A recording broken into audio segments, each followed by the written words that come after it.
Think Tank, State, Structure and Future of Streaming. Presented by Sphere Radio, Work Collective and Hitness Club. So, das heutige Input kommt von Trong Duduk. Trong ist Mitglied der Initiative Postmigrantisches Radio und wenn ich das richtig sehe, ist das eine Redaktion von Radio Korax. Und die Initiative Postmigrantisches Radio hat sich zur Aufgabe gemacht, postmigrantische Stimmen, wobei Post in Klammer ist, also migrantische Stimmen von den Rändern der weißen Mehrheitsgesellschaft zu verbreiten. Damit will die postmigrantische Radio die weißen Dominanzstrukturen aufbrechen und Diversität als zentralen Bestandteil von Demokratien stärken. Sie wollen über das Medium Radio auch mit der Mehrheitsgesellschaft in Kontakt treten und die Biografie von Trong, soweit ich sie recherchieren konnte, war es eine klassische, in Anführungszeichen, was man eben sich so vorstellt, Biografie von Einwanderern in der DDR seine Eltern waren als Arbeiter aus Vietnam hier und es war ursprünglich nicht geplant, dass sie hier bleiben, aber mit der Wende haben sie sich entschieden, hier zu bleiben und deshalb ist es sehr schön, heute Trong Duduk zu begrüßen. Hallo Trong. Hallo, ich grüße dich. Entschuldigung für die Verspätung. Ich muss heute leider bedingt von einem Corona-Schnelltest, der positiv ausgefallen ist, jetzt von zu Hause aus, mich euch zuschalten. Bin auch froh, hier zu sein. Ja, ich habe so einen kleinen Vortrag vorbereitet. Mir wurde gesagt, dass es maximal 30 Minuten sein. Ich versuche mich auf jeden Fall kürzer zu halten, weil die Aufmerksamkeitsspanne aus meinen Erfahrungen schon so nach 20 Minuten so ein bisschen abfällt. Und eingangs möchte ich sagen, dass ich mir doch schon ein bisschen schwerer getan habe, um sozusagen diesen Vortrag vorzubereiten, weil ich mich nochmal so durch die Arbeitsfragen durchgehangelt habe und irgendwie stand sozusagen immer dieses Digitale im Fokus, inwiefern auch die digitale Vermittlung und die Kulturvermittlung da so im Fokus steht, weil das sozusagen nicht dezidiert mein Aufgabenfeld ist und nähere ich mich heute eben auch aus dem Metier an, aus dem ich vor allem komme, nämlich tatsächlich aus dem aktivistischen Feld. Aus einem aktivistischen Feld, seitdem ich sozusagen seit der Organisierung der Unteilbar-Demonstration 2019 in Sachsen und dann eben auch die ganzen Unteilbar-Demonstrationen, die in Ostdeutschland stattgefunden haben, 2020 und 2021. Das will ich halt benutzen, um tatsächlich, wenn es um so eine Art von Professionalisierung oder so eine Art von situierter Professionalisierung von migrantischen und postmigrantischen Communities geht, dort auch eben auch eine machtkritische Perspektive drauf zu entwerfen. Denn wenn ich jetzt versuche, aus so einer Institution eines Radios zu sprechen, ist das sozusagen auch oftmals eine Perspektive, die von oben sozusagen kommt. Und ich würde mir es...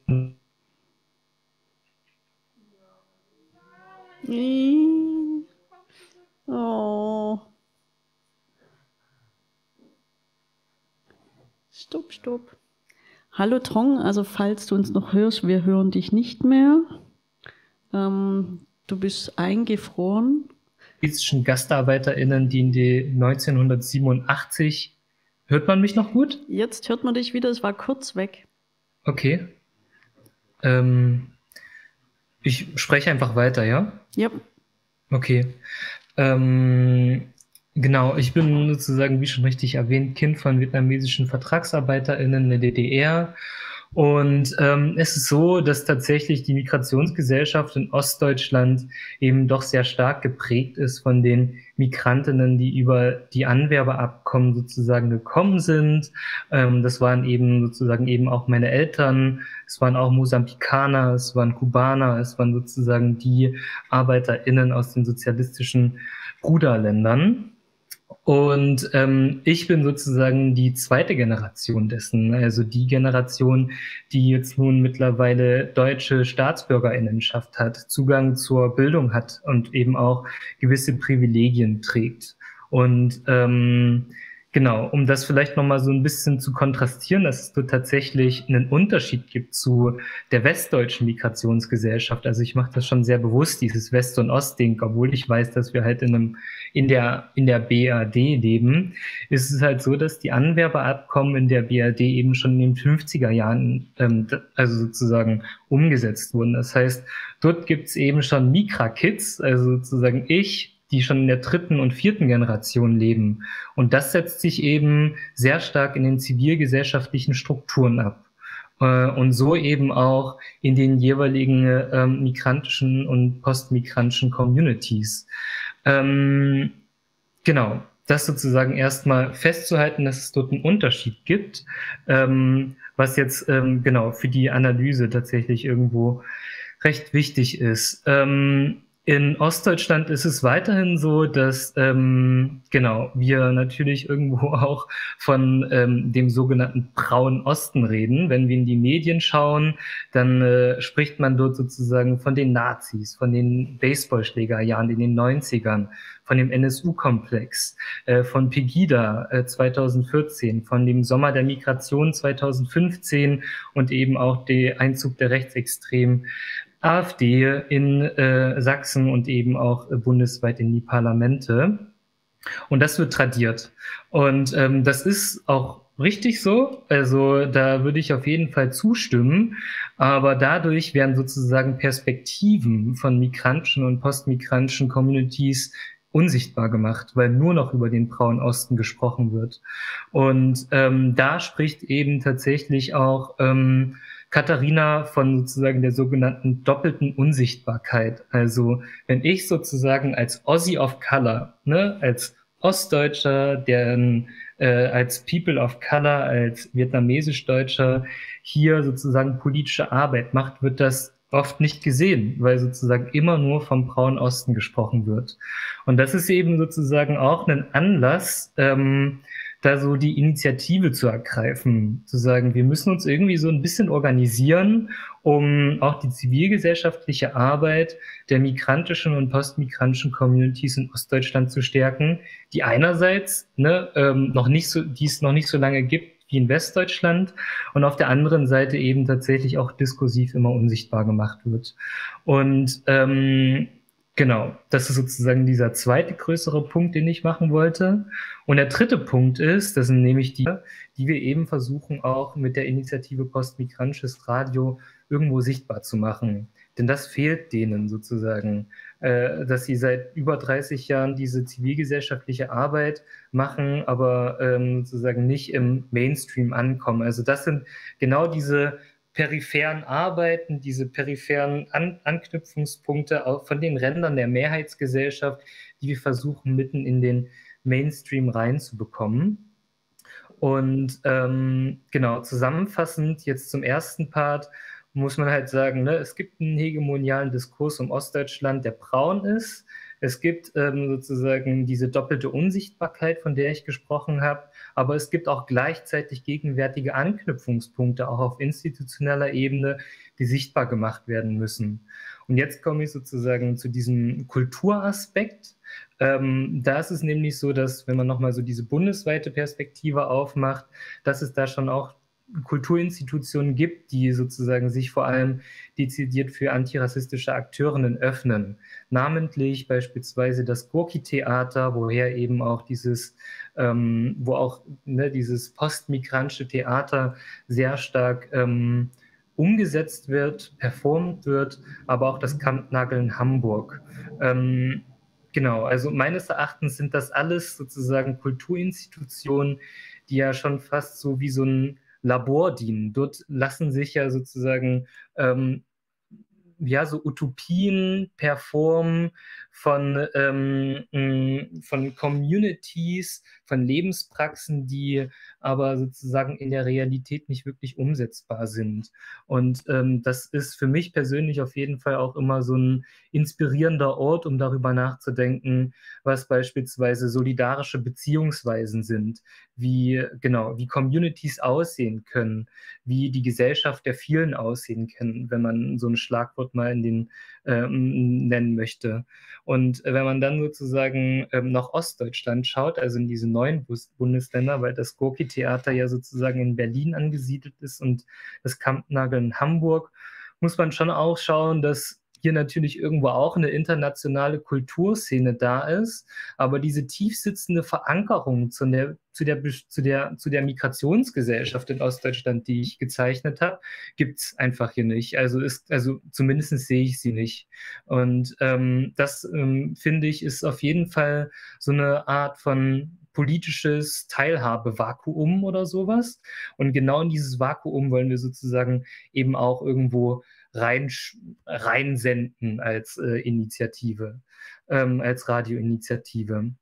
Und genau, jetzt komme ich sozusagen zu unserer Radio. Hört man mich noch? Ja, hört dich noch? Jetzt komme ich zu unserer Radioinitiative. Da ist es nämlich so, dass wir sagen, Radio, Kunst und Kultur ist ja vielleicht auch einfach so eine Art, oder ich sage das, ne? Also ich muss jetzt, glaube ich, gerade mal von mir sprechen, weil unsere Initiative gibt es halt eben auch noch nicht so lang, seit 2021. Und wir sind sozusagen weiterhin im Findungsprozess, deswegen muss ich auch immer so ein bisschen drauf achten, wann ich vom Ich und wann ich vom Wir spreche. Deswegen ist das sozusagen meine Perspektive darauf. Also ich verstehe das Radio als und Kunst und Kultur tatsächlich auch irgendwo als so eine Art von Vehikel für einen gerechteren Diskurs um Migration und all diese diversen Lebensrealitäten, die in der sogenannten postmigrantischen Gesellschaft eben auch existieren.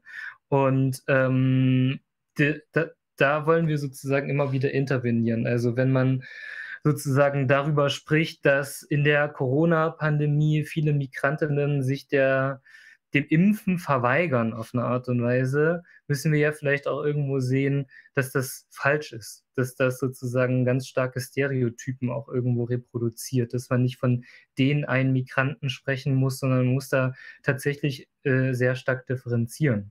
Und mit solchen Falschaussagen kommt es dann tatsächlich irgendwo in den Lebensrealitäten der migrantisierten Personen sozusagen auch zu Diskriminierung. Und das wollen wir versuchen zu verhindern. Also so klassische Informations- oder Aufklärungsarbeit. Genau. Einen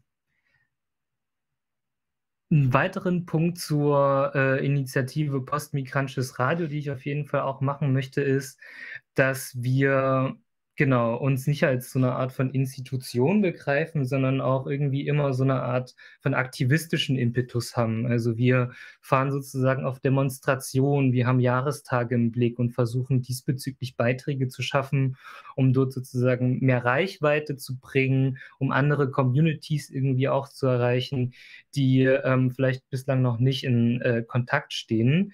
Und wenn ich sozusagen auch innerhalb unserer Radio-Crew reinschaue, sind das tatsächlich alles auch Migra-Kids der zweiten Generation. Sowohl sozusagen aus den neuen Bundesländern als auch aus den alten Bundesländern. Und wir haben, glaube ich, eine sehr unterschiedliche Perspektive darauf, was sozusagen diese postmigrantische Gesellschaft ist. Und das ist tatsächlich auch irgendwo wichtig, weil diese unterschiedlichen Perspektiven unsere Stärken sind.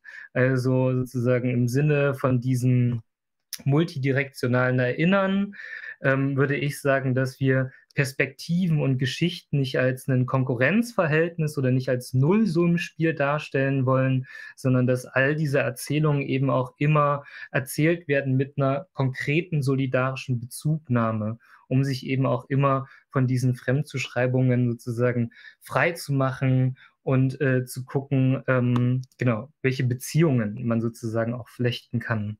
Wir senden jetzt tatsächlich seit Anfang des Jahres monatlich, jeden dritten Freitag auf Radio Korax von 15 bis 17 Uhr und sind auch in der Hinsicht halt eine unabhängige Redaktion sozusagen von Radio Korax. Also wir sind da in keine Strukturen eingebunden, sondern sind da sehr selbstbestimmt und haben da sozusagen nur den Sendeplatz.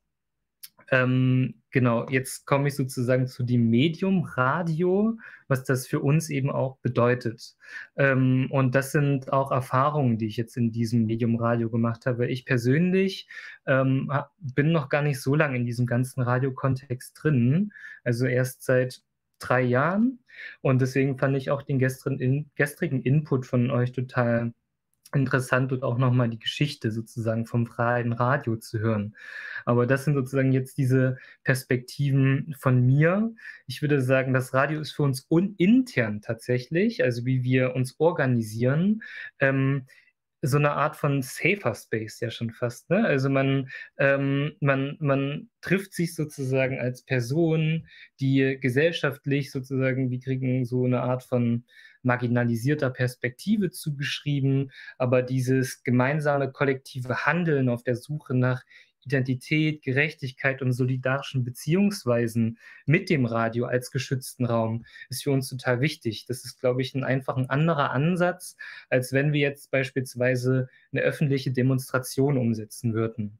Und so schaffen wir es, glaube ich, auch, dass wir über das Radio mit uns sozusagen so eine Art von Community zu schaffen, so eine Art von Fürsorge-Community, also sozusagen das gegenseitige Zuhören über die Bedürfnisse, über die Problematiken, die uns auffallen. Und das sozusagen sowohl innerhalb unserer Produktionsgemeinschaft, sage ich jetzt mal, aber auch für alle Zuhörenden. Und extern sozusagen, wenn man in die Öffentlichkeit geht, würde ich sagen, dass das Radio für uns irgendwo eine Etablierung von Teilöffentlichkeiten ist, um verschiedene marginalisierte postmigrantische Communities, vor allem mit dem Schwerpunkt auf Ostdeutschland, eben auch irgendwo diesen Raum zu schaffen und diese Beiträge eben dort auch senden zu können. Genau. Und ein weiterer wichtiger Punkt, den ich auch noch sagen würde, ist, dass ich den Eindruck habe, dass Radio auch irgendwo so eine Art von Interventionstool ist.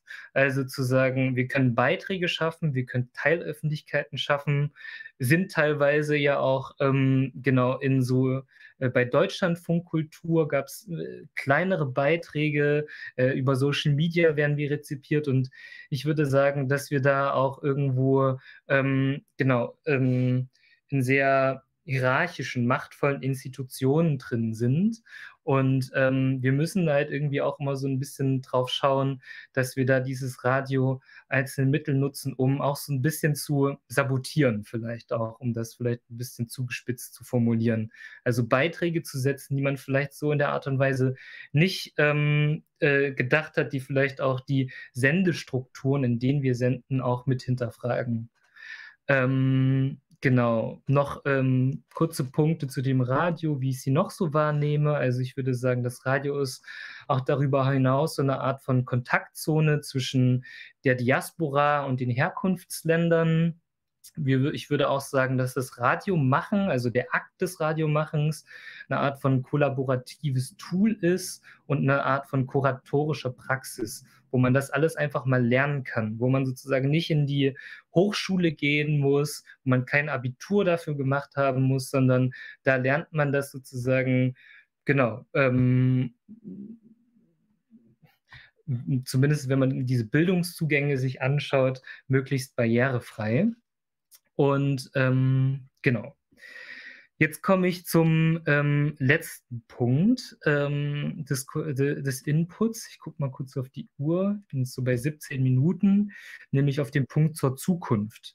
Genau, weil ich jetzt erst auf die Geschichte eingegangen bin, so Migrationsgesellschaft in Ostdeutschland.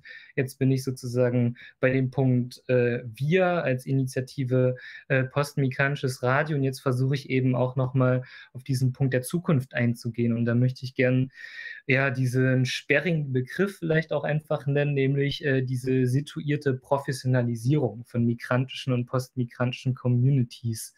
Warum sage ich situiert? Situiert sage ich, weil, genau, das ist sozusagen ein Begriff, der so aus der feministischen Theorie kommt.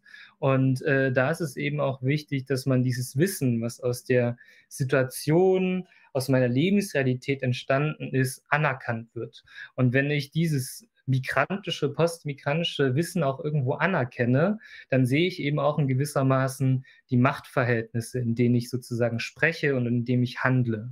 Deswegen habe ich sozusagen dieses Situierte davor gesetzt.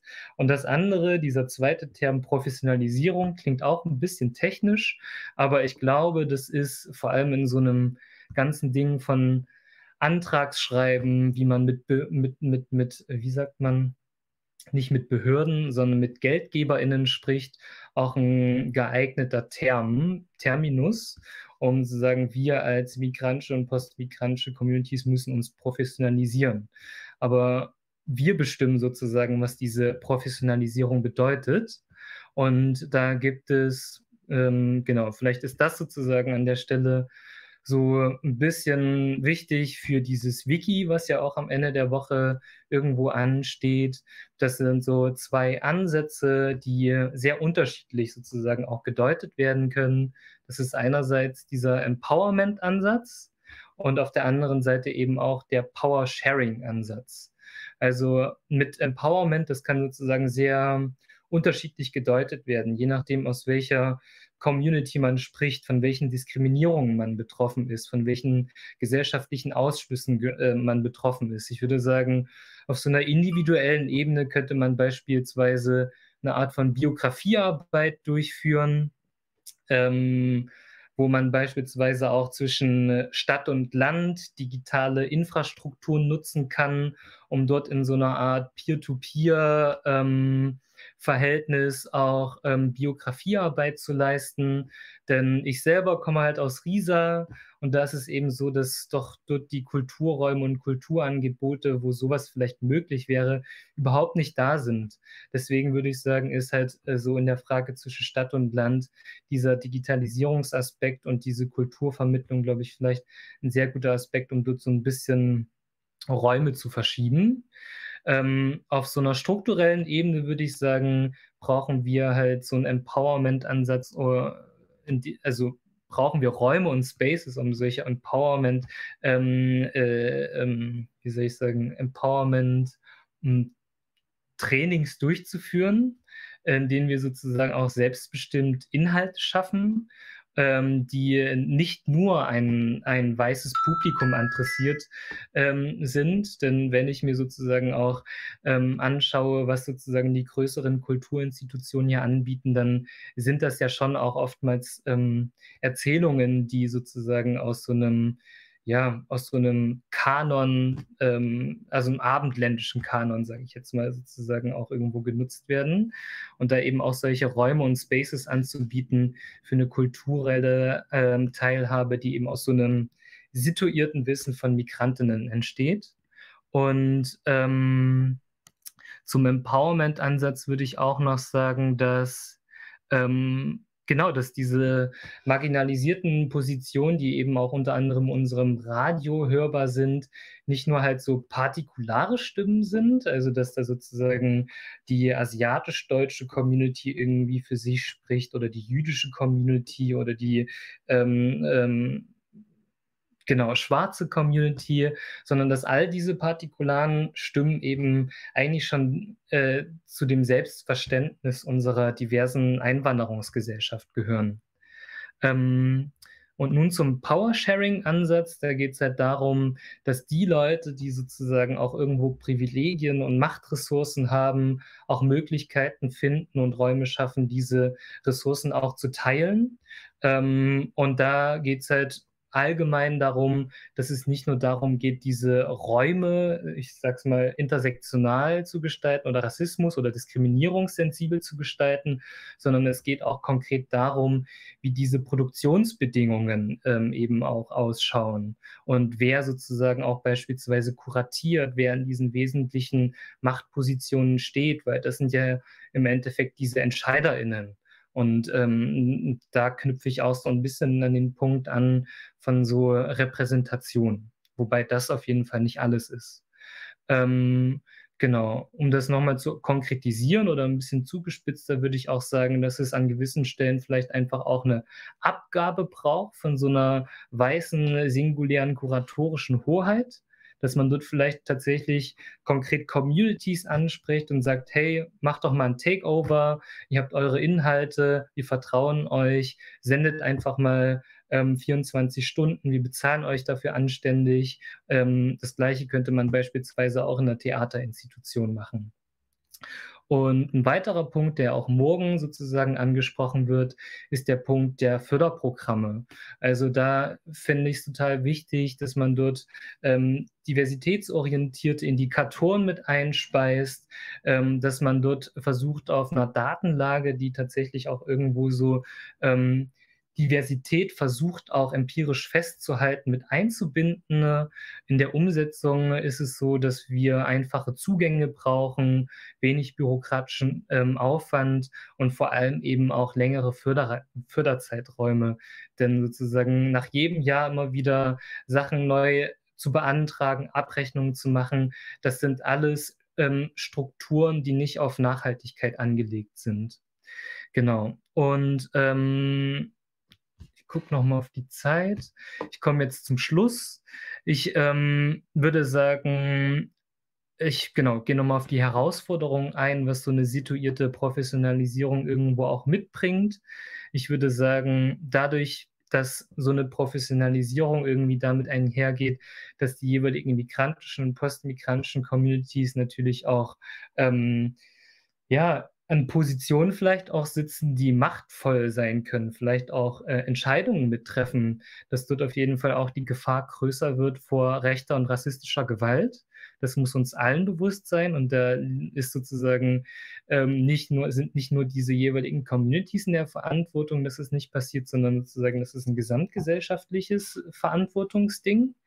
Dann würde ich sagen, müssen vor allem, das muss ich mir, glaube ich, immer wieder sehr stark vor Augen halten, dass ich halt nicht tokenisiert werde, dass ich sage, okay, ich bin vielleicht Aussie of Color, aber das heißt nicht, dass ich vielleicht in der Expertise bin, zu diesem und jenem zu sprechen. Und das Gleiche gilt natürlich auch irgendwo für Kuratoren. Dann würde ich sagen, sozusagen aus der Geschichte heraus, dass wenn wir so das ganze Ding mal weiterdenken, diese Professionalisierung, dass es nicht bei den Institutionen aufhören darf. Also diese Professionalisierung ist nicht darauf angelegt, so eine Art von Durchmarsch durch die Institutionen, dass dort sozusagen 20% von Migras in den Führungspositionen stehen, sondern wir brauchen sozusagen so eine situierte Professionalisierung in Anbindung mit strategischen Zusammenschlüssen zwischen sozusagen Institutionen, sozialen Bewegungen, eben auch Aktivistinnen. Genau. Und vielleicht mache ich hier erstmal einen Punkt. Ja, vielen Dank, Trong.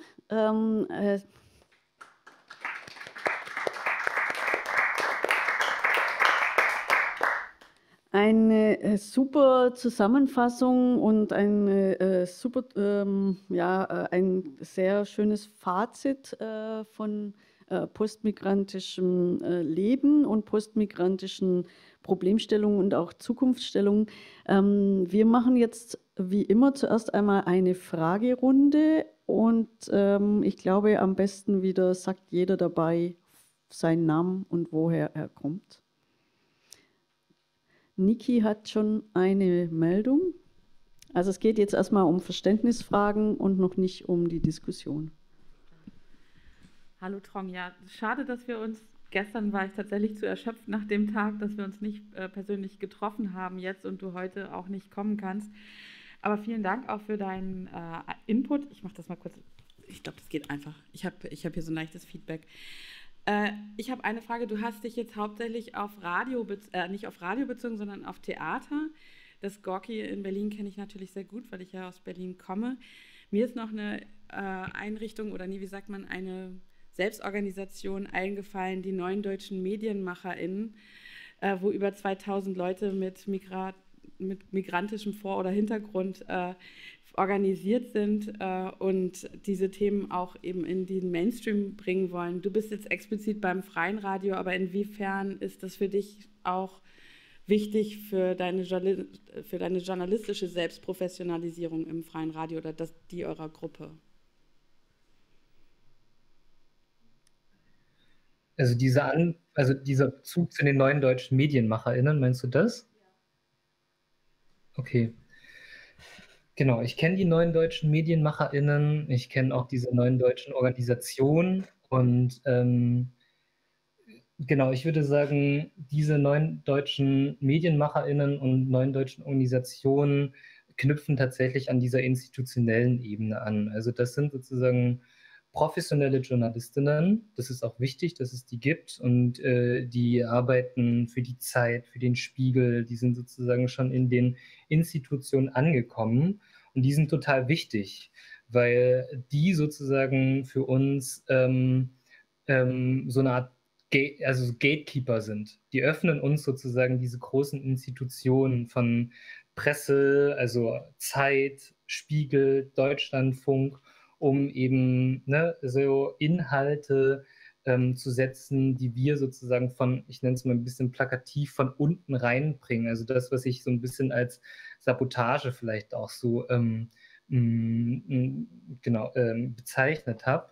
Muss da aber auch irgendwo sagen, dass das lässt sich auch überhaupt nicht so pauschal sagen, aber man muss halt auf jeden Fall gucken, dass man von den neuen deutschen Organisationen und MedienmacherInnen auch nicht vereinnahmt wird, weil ich würde sagen, das sind schon auch irgendwo Perspektiven, die überhaupt nicht nur den Status quo reproduzieren, das überhaupt nicht, aber ich würde sagen, das ist auf jeden Fall, wie soll ich denn das jetzt zugespitzt formulieren? Ja, ich glaube, dadurch, dass sie sozusagen so stark in den etablierten Institutionen sozusagen mit denen zusammenarbeiten, gehen doch teilweise sozusagen Perspektiven unter, die man eben auch als migrantisch vielleicht auch gelesen würde. Also beispielsweise die Perspektive an den EU-Außengrenzen. Ne? Also wie lässt sich das denn sozusagen in so einer Art und Weise mit den neuen deutschen MedienmacherInnen ausarbeiten, damit das dann tatsächlich irgendwo in den Mainstream reinkommt, damit im Endeffekt, wie soll ich sagen, dieses Narrativ von den bösen Geflüchteten an den EU-Außengrenzen irgendwo auch ein Ende nimmt, sondern dass man dort auch eine klare Haltung formuliert hinzu, wir brauchen vielleicht tatsächlich irgendwo ein anderes Wertesystem, wir brauchen eine andere EU, wir brauchen sozusagen diesen Universalismus an Menschenrechten, den man dort sozusagen normativ formulieren muss. Und es war jetzt ein bisschen kompliziert, aber ich glaube, da muss ich immer so ein bisschen vorsichtig sein bei den neuen deutschen MedienmacherInnen. Ich glaube doppelt vorsichtig, weil die Tina Vassiliou-Enz hat FreeFM mitgegründet und das ist die Gründerin von den neuen deutschen Medienmachern. Ich glaube, sie versteht sehr gut, was du damit sagen willst. Ich glaube, sie sind einfach schon sehr etabliert, kann man schon so sagen. Aber die machen übrigens auch eine Jugendarbeit und ich glaube, sie sind auch sehr aufgeschlossen, wenn man mit Kontakten kommt. Das nur als kleiner Hinweis von meiner Seite. Gibt es noch mehr Verständnisfragen? Hier gibt es noch eine Verständnisfrage. Hallo, danke Trong. Mein Name ist Julio, ich komme aus Guatemala, ich wohne in Berlin, ich bin aktivistische für eine migrantische Kollektiv aus Guatemala, Lateinamerika und jetzt in Berlin, aber alle Deutschland, ich denke, wir haben diese Aufstehen über so viele migrantische linke Gruppen selbst organisieren für deine Recht, so gegen Rassismus, Klassismus, Kapitalismus, auch Imperialismus. Und wir sagen, das ist eine antikolonialische Bewegung. Und in der Politik jetzt in Deutschland, wir haben in der Linke diese Kontradiktion, dieses Problem mit die Anti-Deutsch in einer Hand und dann die Anti-Imperialismus-Kampf oder was. Und jetzt zu unserer Perspektive als migrantische und als antikapitalistische Bewegung, wir denken, zum Beispiel Migrantifa. Ja, wir haben jetzt 2 Jahre since Hanau passiert. Und jetzt die Migrantifa ist in alle Deutschland eine so gute Organisation für die Rechts auf Migrantische. Aber meine Frage ist, was denkst du die Zukunft? Wir jetzt sprechen über die Zukunft über diese migrantische, die linke Organisation in was ist die Worte auf Deutsch? Wandel, ich denke Wandel, ja, Wandel, Change, die Politik in Deutschland, wirklich die linke Politik, aber in alle Politik. Was ist die Platz über unsere migrantische, ja, in dieser Zeit?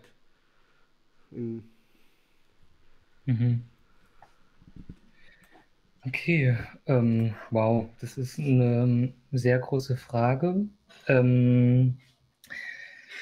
Ja, was ist die Perspektive von sozusagen migrantischer Selbstorganisation? Also ich habe ja nicht ohne Grund sozusagen auch so ein bisschen auf diese Geschichte verwiesen, weil das ja irgendwie auch so ein bisschen nachzeichnet, welche strukturellen Gegebenheiten hier vor allem in Deutschland sozusagen vorliegen.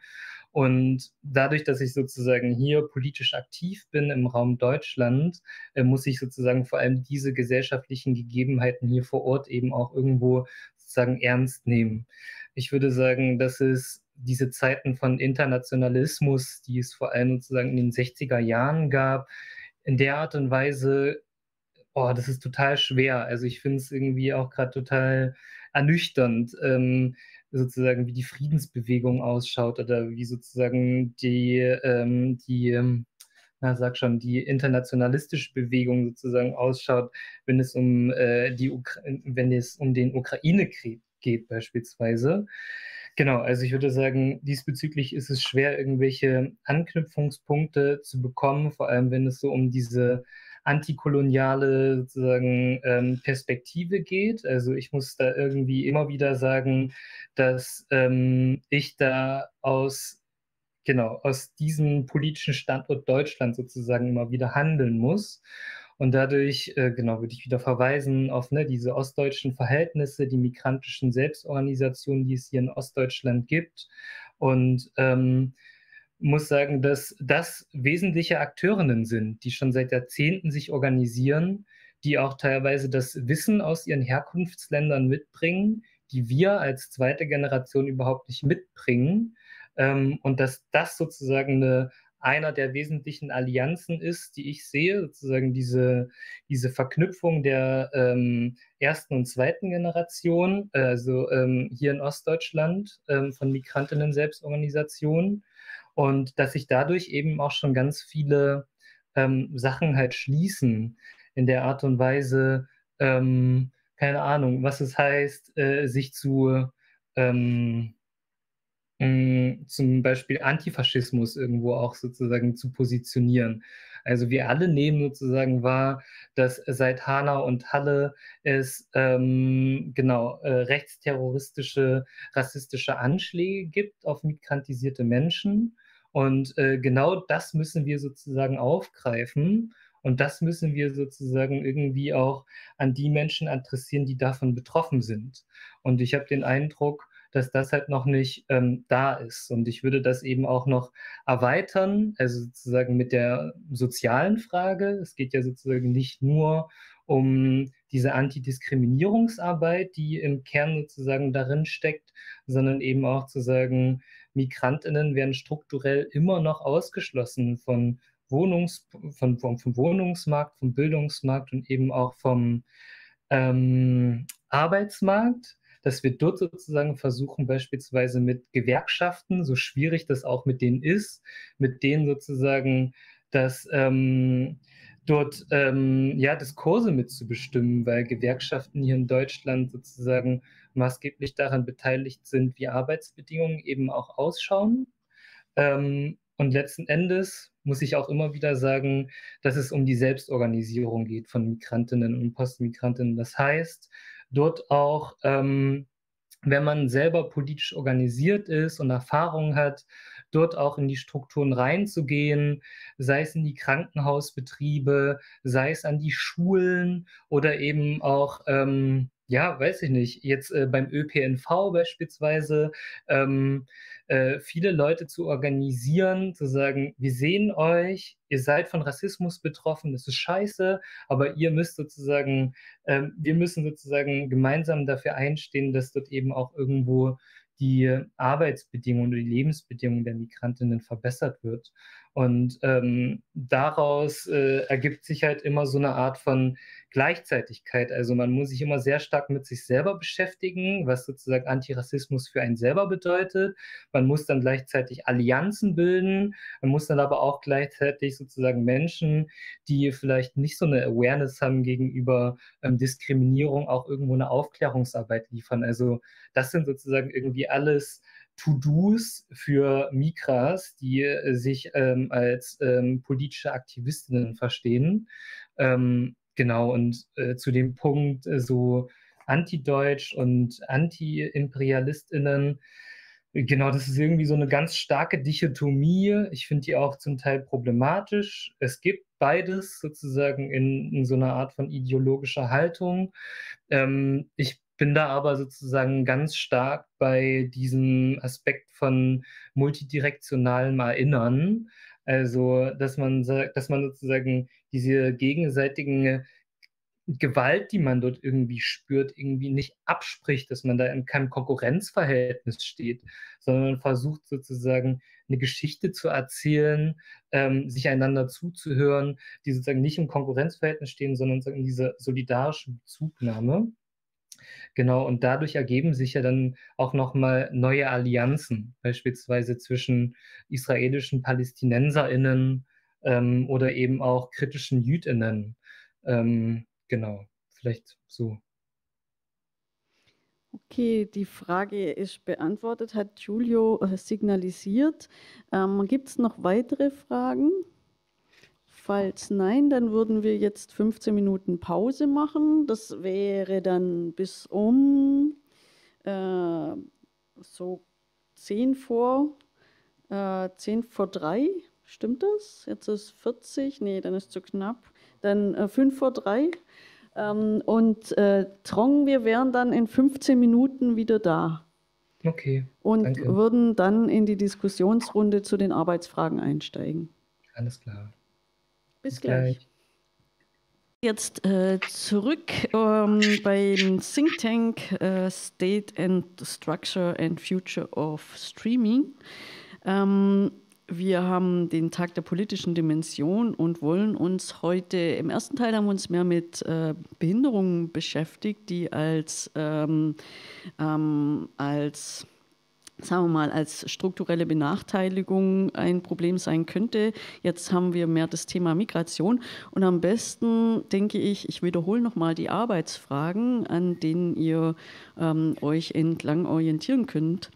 Die Arbeitsfragen für heute sind: Wie verhindern wir, dass existierende strukturelle Benachteiligungen im Kulturbereich auf digitaler Ebene reproduziert werden oder neue entstehen? Welche Barrieren existieren beim Zugang zur Kultur? Welche Möglichkeiten bietet der digitale Raum, diese zu überbrücken? Welche bestehenden Zugänge zur Kultur sind digitalisierbar? Zum Beispiel Zugang über bestehendes Interesse, Zugang über visuelle Werbung, Zugang über räumliche Nachbarschaft, sozialer Zugang über Bekanntenkreise. Wie kann Kommunikation im ländlichen Raum gestaltet werden? Wie können Interessierte außerhalb der eigenen Blase erreicht werden? Und wie können Technologien dabei helfen, interkulturelle und internationale Verknüpfungen aufzubauen? Wer von euch möchte anfangen, dazu was zu sagen?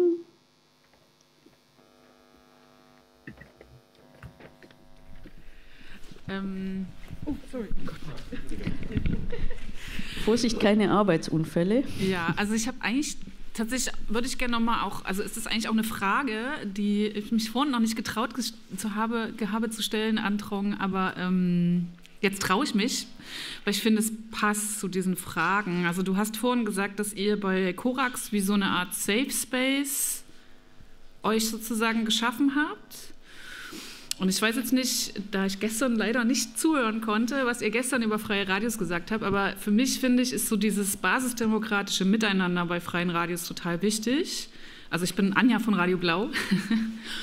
Und in meiner Erfahrung ist es halt so, dass eben Basisdemokratie und dieses Offensein für alle oder eben auch Barriere, Armut, Menschen mit Behinderung inkludieren, das kollidiert dann manchmal mit dieser Idee von Safe Spaces. Ne? Also wenn ich jetzt eine große Vollversammlung habe, dann wird da demokratisch diskutiert, aber dann kann ich halt nicht garantieren, dass es immer, also dass niemand mal verletzt wird mit einer Aussage.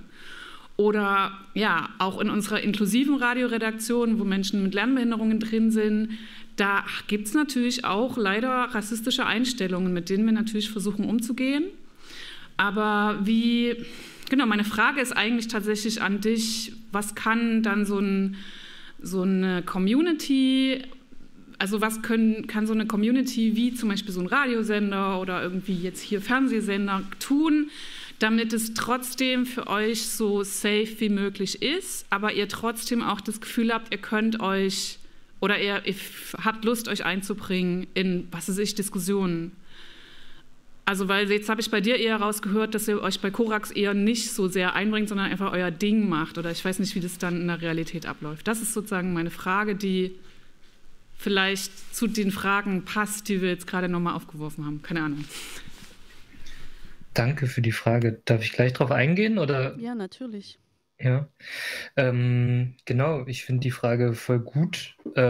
Ich würde sagen, wir bewegen uns natürlich nicht nur in Safe Spaces und sind politische Debatten, auch Meinungsverschiedenheiten total wichtig. Auch Konflikte sind, glaube ich, auch irgendwo wichtig. Mir persönlich ist es, glaube ich, auch klar, dass auch in Debatten es zu diskriminierenden Äußerungen kommen kann.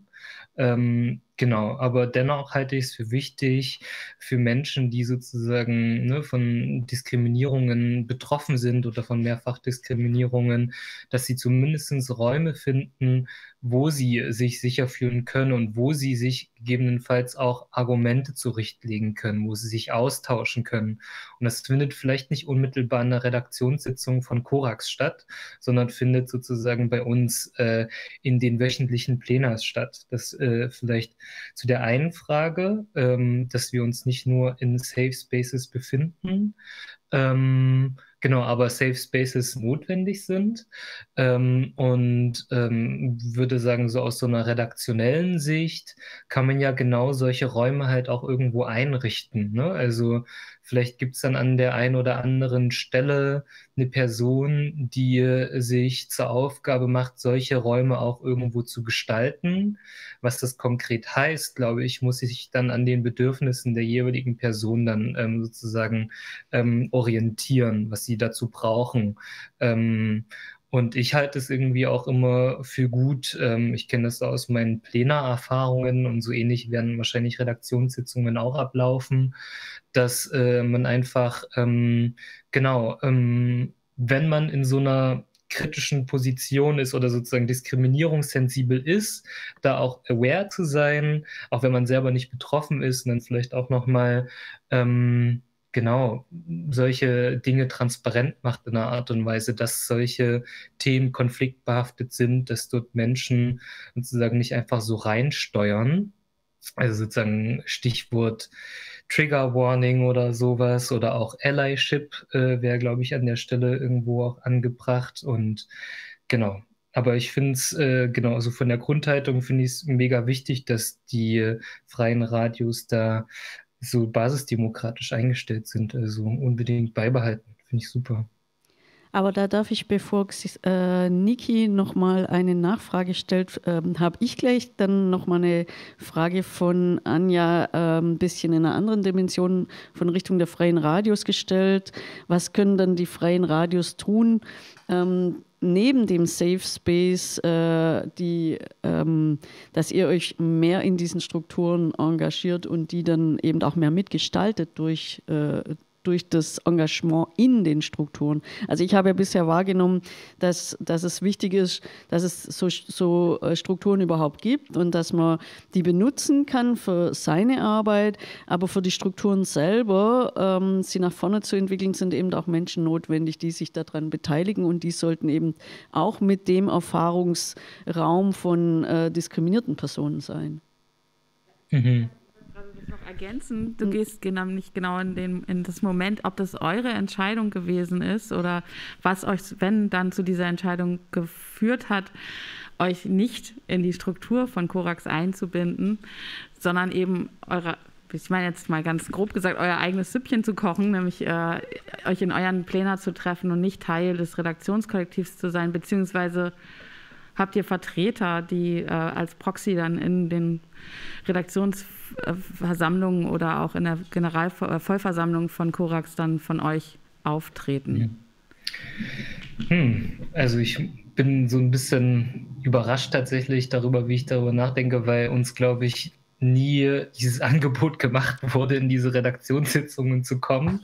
Ich glaube, letzten Endes sind wir tatsächlich auch über die Programmleitung reingekommen, die gleichzeitig auch Teil unseres Kollektivs ist.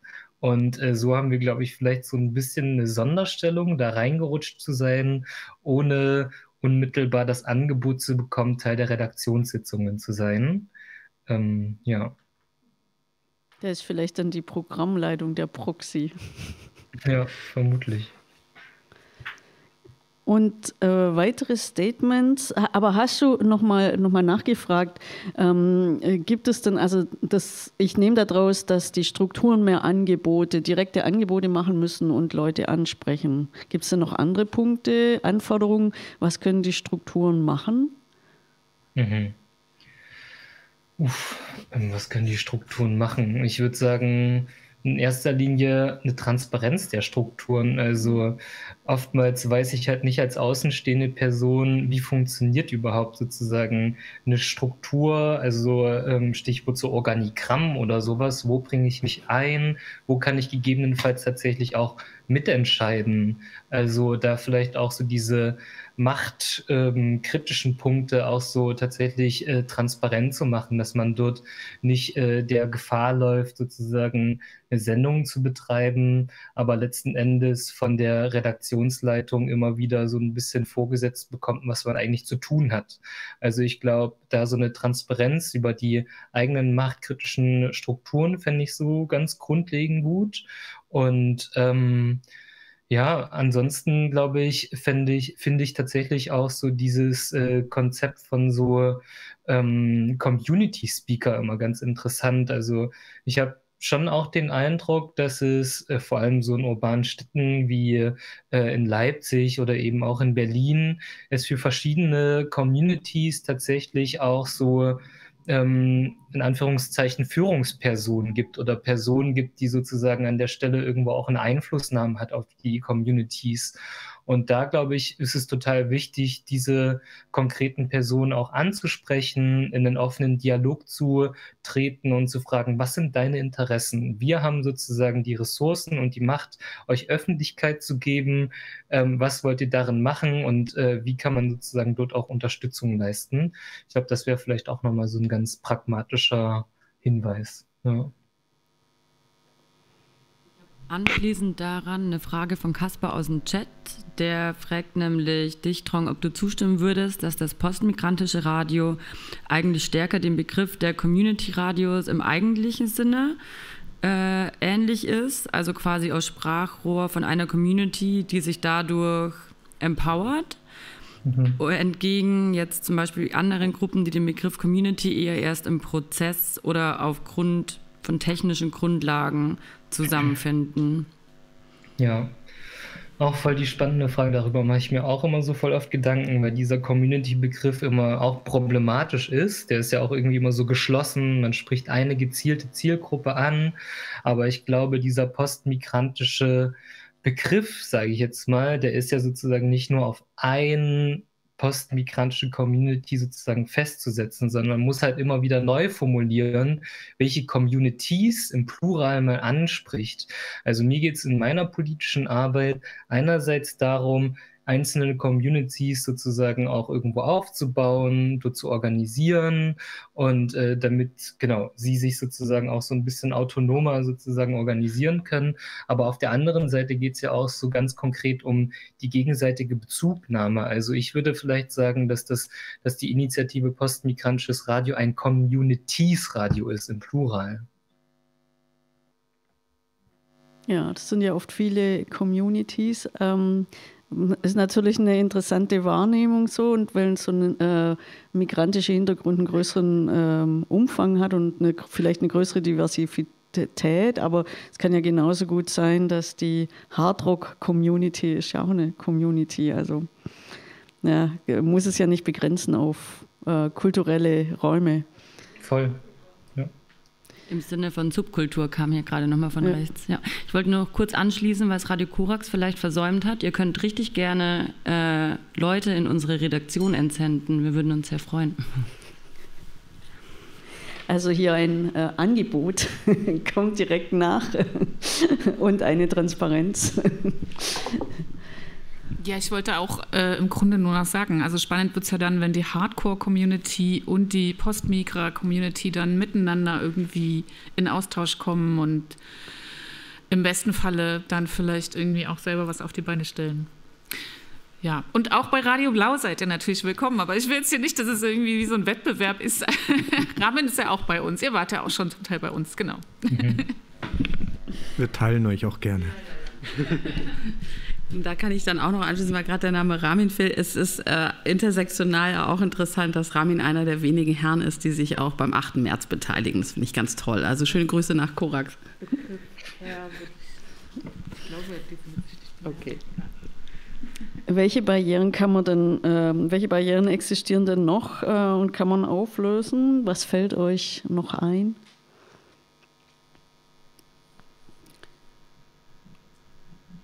Ich glaube, bei den freien Radios hat es bestimmt noch mehr Barrieren, aber gibt es noch aus anderen Kontexten Strukturen und Barrieren, die man auftragt? Also ich meine, ich spreche für die Bauhaus-Uni, Sebastian Stickert, Basti, und bin in dieser ganzen Debatte, glaube ich, ziemlich unsicher. So als ziemlich privilegierten Menschen, den ich mich wahrnehme, wohne ich solchen Debatten gerne aufmerksam zuhören bei, aber vielleicht auch nochmal zu existierenden Barrieren, auch im Hochschulkontext. Die Uni in Weimar ist ziemlich interkulturell aufgestellt und ich genieße das total in dem Kontext auch lehrend aktiv zu sein und mich mit Leuten zu vernetzen, Erfahrungen auszutauschen. Das nehme ich als unglaublich wichtig und bereichernd wahr. Eine Kehrseite, die das alles sehr kompliziert und schwierig macht, ist natürlich auch der kulturelle Hintergrund der Studierenden. Wirkt sich natürlich auch auf das Vorwissen aus, was man mitbringen sollte in bestimmten Studienkontexten, gerade in Masterstudiengängen. Und ich glaube, da sollte strukturell gesehen sicherlich uniübergreifend für jede Uni, die gerne internationale Studierende begrüßen möchte, mehr passieren, um tatsächlich auch die Erfahrung im Voraus gut miteinander zu synchronisieren.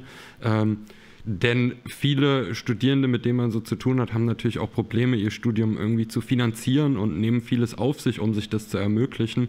Und ich glaube, es ist nur fair und wichtig, dass man da auch miteinander schon vorher gut ins Gespräch kommt und einfängt, wie die Perspektive so ist, was kann man tun, um Leuten das Studieren auch in Deutschland zu vereinfachen. Genau, und das ist, glaube ich, eine sehr große Barriere, selbst wenn die Bereitschaft der Institutionen einmal da ist, das einfach organisatorisch abzuwickeln. Und ich meine, wenn da irgendwer Input zu hat, dann nehme ich den auch gerne mit. Jetzt sind ja die Fragen, die Arbeitsfragen schon auch so ein bisschen in die Richtung gefragt, was kann die Digitalisierung da leisten? Heute Morgen haben wir ein ganz eindrückliches Beispiel über die Digitalisierung bei barrierefreien Webseiten gehabt. Wie geht es denn in Richtung der migrantischen Communities? Was kann Digitalisierung da leisten? Habt ihr Ideen dazu? Franz? Ja, hallo, Franz von Radio Dreieckland. Also eine Sache, über die ich gerade immer wieder nachgedacht habe, ist also was in den freien Radios schon lange ja verhältnismäßig viel möglich ist an vielen Punkten, ist so Radio in anderen Sprachen als Deutsch auch zu machen, was immer wieder ja auch von migrantischen Communities genutzt wird. Also ich weiß nicht, wie es bei Korax ist, bei Radio Dreieckland gibt es recht viele fremdsprachige Sendungen oder die auf Deutsch und einer anderen Sprache sind.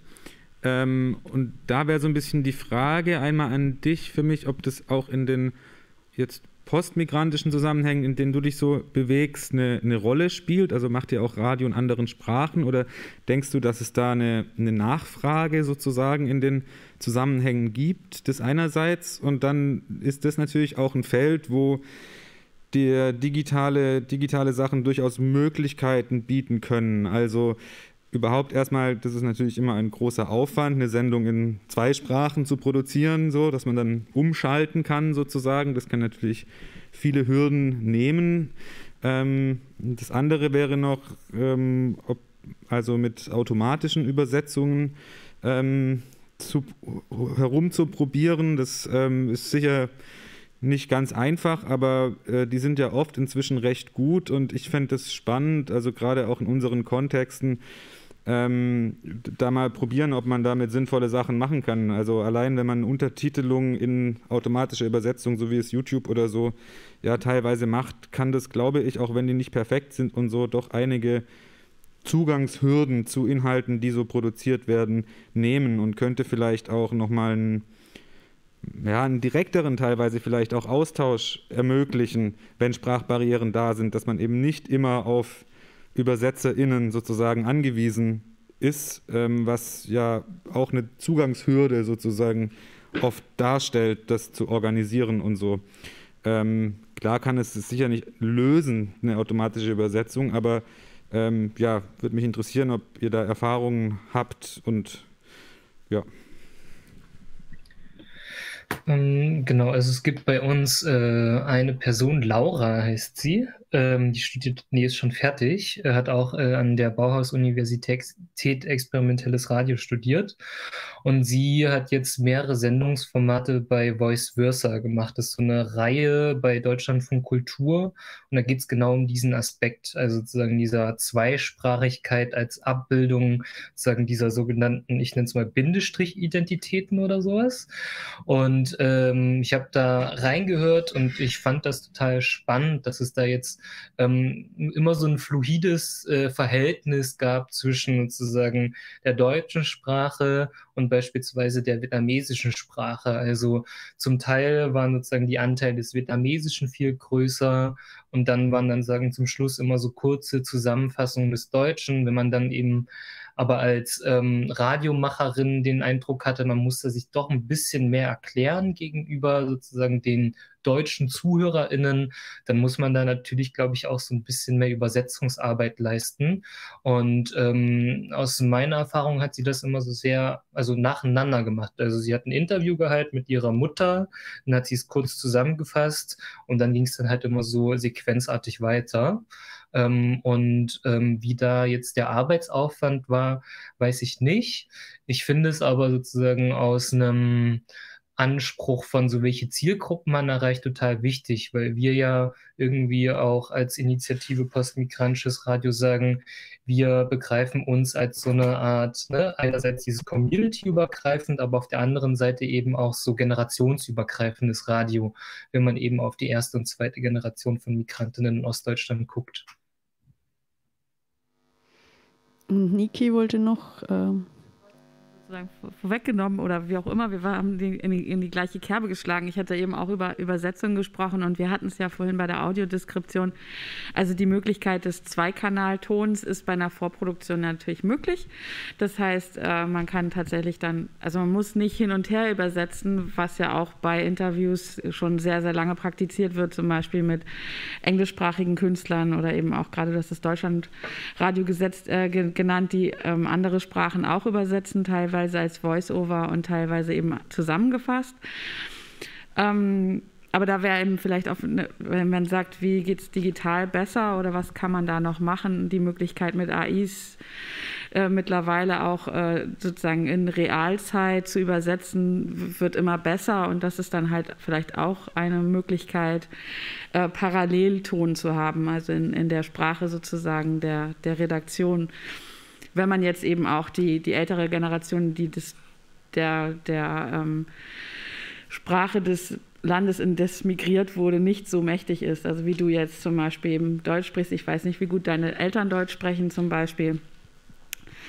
Was mir auch eingefallen ist auf deine Frage vorhin, ist, die Freiwilligenarbeit müsste überdacht werden. Das dauert jetzt ein bisschen länger, glaube ich. Also die Zugangsfähigkeit sozusagen dazu, überhaupt ein Ehrenamt anzunehmen. Je mehr Leute prekär arbeiten, desto mehr Ausfälle haben wir sozusagen auch von Leuten, die in der Repräsentanz. Also das heißt, alleinerziehende Mütter, die vielleicht Hartz IV empfangen oder sowas, oder Leute, die eben nicht studieren, sondern halt direkt nach der Schule arbeiten gehen und Ähnliches, und das im Niedriglohnsektor, haben in der Regel auch weniger Zeit oder machen mehrere Jobs und können sich dadurch weniger freiwillig engagieren. Das merken wir in den freien Radios, das merkt ihr vielleicht auch in euren anderen Kollektiven.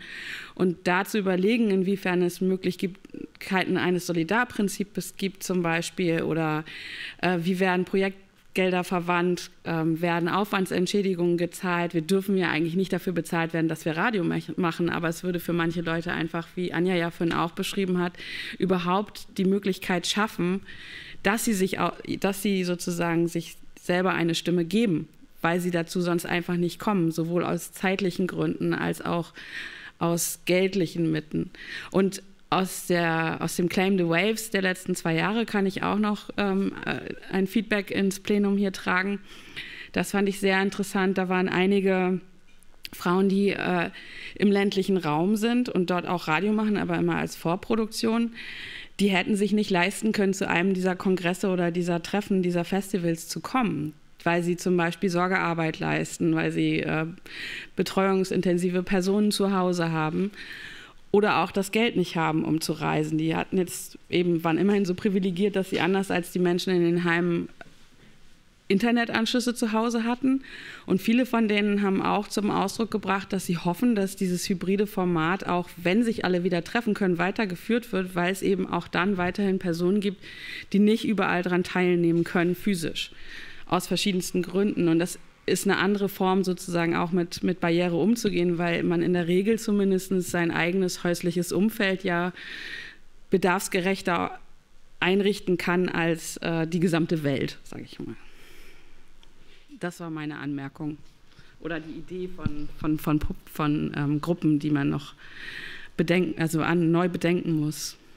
Das ist natürlich ein Problem bei der Frage, wie Kommunikation in ländlichen Räumen gestaltet werden kann, weil ja bekanntlich die Abdeckung in ländlichen Räumen noch nicht so richtig toll ist. Also ich glaube, auch da müssen wir noch viel Lobbyarbeit leisten, dass das geht. Noch mehr? Bitte? Maxim habe ich nicht gesehen, sorry. Ich habe ganz marginal mitgemeldet. Ja, hi, Maxim bin ich, vom Wertkollektiv. Was mir dazu einfällt über Arbeit und die Übertragung von Sprachen, also aus aktueller Arbeit, wir haben die letzte Performance, die wir veröffentlicht haben, war mit einer ukrainischen Sängerin, und aus eigener Erfahrung die ganzen Texte zu übersetzen, die wiederum halt einzupflegen, die zu untertiteln, das hat sehr viel Arbeit gekostet. Also wenn ich jetzt darüber nachdenke, dass zum Beispiel Atem, also Gruppen, die halt quasi relativ breiten Spektrum haben in der Gesellschaft, also oder Nachbarschaft, ne? Da gibt es einen ganzen Fernsehsender, der quasi so funktioniert, wo halt irgendwie die Kulturen so nah ineinander sind, dass da halt quasi ganze Teams sich beschäftigen. Wenn man das selbst aufbauen will, das ist übelst viel Arbeit, das ist sehr, sehr viel Aufwand, sehr viel technisches Know-how und irgendwie Reinfuchsarbeit, die da irgendwie dahinter steckt, und dass ich mir schwer vorstelle, also genau, wenn das eine Person halt komplett sich aneignen muss, dass da wirklich viele Hürden sind. Also ich glaube auch so die technische Voraussetzung, dieses Verständnis dafür muss halt auch erstmal geschaffen werden. Es muss irgendwie auch so niederschwellige, sagen wir, ne, Formate geben. Das ist ja eigentlich das Bedürfnis, was Achim halt mit Happiness Club halt mal initiiert hat, um Menschen die Möglichkeit zu geben, überhaupt halt quasi irgendwie die Kamera in die Hand zu nehmen. Ne? Auch das, was wir hier versuchen umzusetzen im Kongress, uns auszuprobieren, diese Möglichkeiten haben, manche Menschen nicht und sehen das vielleicht gar nicht. Also man müsste eigentlich noch mehr sich irgendwie verbinden, mehr solchen Austausch pflegen, um dann erstmal die Basis zu schaffen, zu überlegen, was kann man eigentlich noch mehr darüber hinaus machen. Also diese Performance, die wir da gemacht haben, die war ja auch nur eine Impulshandlung. Da kam diese Performerin, diese Sängerin auf uns zu, hat gesagt, ja, ich habe eine Idee, und daraus entwickelten sich halt weitere Ideen. So, genau, also eigentlich müsste es noch mehr in diesen noch kleineren, marginalisierten Gruppen ja noch mehr diese Impulse geben. Also ne, Stichwort Empowerment, ne, viel ja auch, wie auch oft heute schon. Also bei der Frage mit den verschiedenen Sprachen sehe ich schon auch den Input von Franz gerade als zukunftsfähig. Also es gibt halt noch wenig Datenmodelle oder Sprachmodelle dann. Es gibt in bestimmten Ländern funktioniert das ganz gut, in bestimmten Sprachen die Übersetzung Englisch-Deutsch automatisch oder Russisch-Deutsch oder so, aber es gibt eben viele Sprachen, wo es eben noch nicht genügend Daten gibt. Aber ich glaube, das könnte echt was sein, was dann auch in Zukunft besser, also wo Digitale wirklich auch ein bisschen unterstützen könnte. Natürlich, weil, glaube ich, in kleineren, also je diverser das wird, also zum Beispiel österreichisch-deutsch oder so, wird es dann schon schwieriger, noch die Modelle wirklich aufzubauen.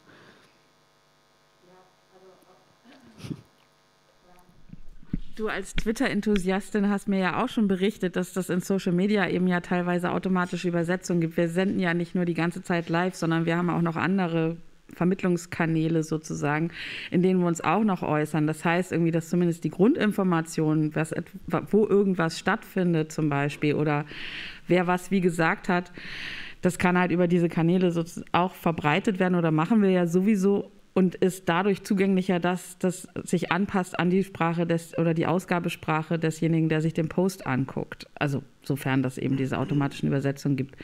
Das heißt, es ist auch teilweise Arbeit, die wir gar nicht unbedingt komplett alleine leisten müssen. Wir haben sozusagen kleine technische HelferInnen und das wird sicherlich auch immer mehr. Ich habe jetzt gerade daran gedacht, ich arbeite halt auch teilweise als Übersetzerin und ich habe halt angefangen, mehr und mehr mit DeepL DeepL zu benutzen, zumindest um meine Grundstruktur schnell zu übersetzen und dann sozusagen das Feintuning oder das Proofreading nochmal nachzuholen. Aber es ist halt für manche Texte, gerade für solche Posts und so weiter, ist es halt eine wahnsinnige Zeit- und Aufwandserleichterung. Und das, finde ich, sind halt Momente der Digitalisierung, die in diesem Zusammenhang halt auch in unseren Zusammenhängen absolut helfen und die wir schon benutzen.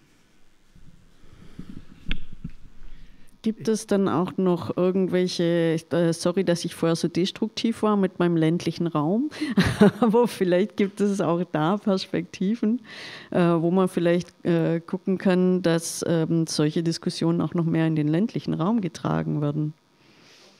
Trong, weißt du da, du kommst ja mehr aus dem ländlichen Raum, was kann man da tun? Ja. Also ich habe jetzt eine Erfahrung gemacht, wir haben mal so ein Pop-Up-Space gemacht in Riesa letzten Herbst. Das war eine Ladenzeile in Riesa mitten auf der Hauptstraße und wir haben da ein 24-Stunden-Radio gemacht. Also so ein bisschen diese Verknüpfung zwischen so Performance vom Radio im öffentlichen Raum war irgendwie eine ganz interessante Sache. Das auch sozusagen zu zentralen Terminen, also es war zu dem Stadtfest in Riesa. Und wir haben gemerkt, dass das auf jeden Fall krass irritiert hat, viele Leute, weil wir da auch zum Teil eine Live-Berichterstattung hatten von der Unteilbar-Demo in Berlin. Und gegenüber von uns waren dann sozusagen die Bundeswehr-Revisionisten. Das war alles ein bisschen schwierig. Aber genau, das war tatsächlich so ein Ding in den ländlichen Raum. Und was ich auch interessant finde, vielleicht auch dort nochmal so ein bisschen anknüpfend an gestern, diese Verbindung zwischen Podcast und Radio. Also ich bin auch so ein bisschen politisch aktiv in dem ländlichen Raum in Riesa. Und die machen jetzt gemeinsam beispielsweise mit dem Museum oder genau mit so der Zivilgesellschaft oder mit der Stadtgesellschaft vor Ort so einzelne Podcast-Reihen. Und wenn man dann dort ankommt und denen halt so ein bisschen Infrastruktur anbietet, wäre das vielleicht halt nochmal eine Möglichkeit, dort eine Kommunikation in den ländlichen Raum zu gestalten. Ja. Ja.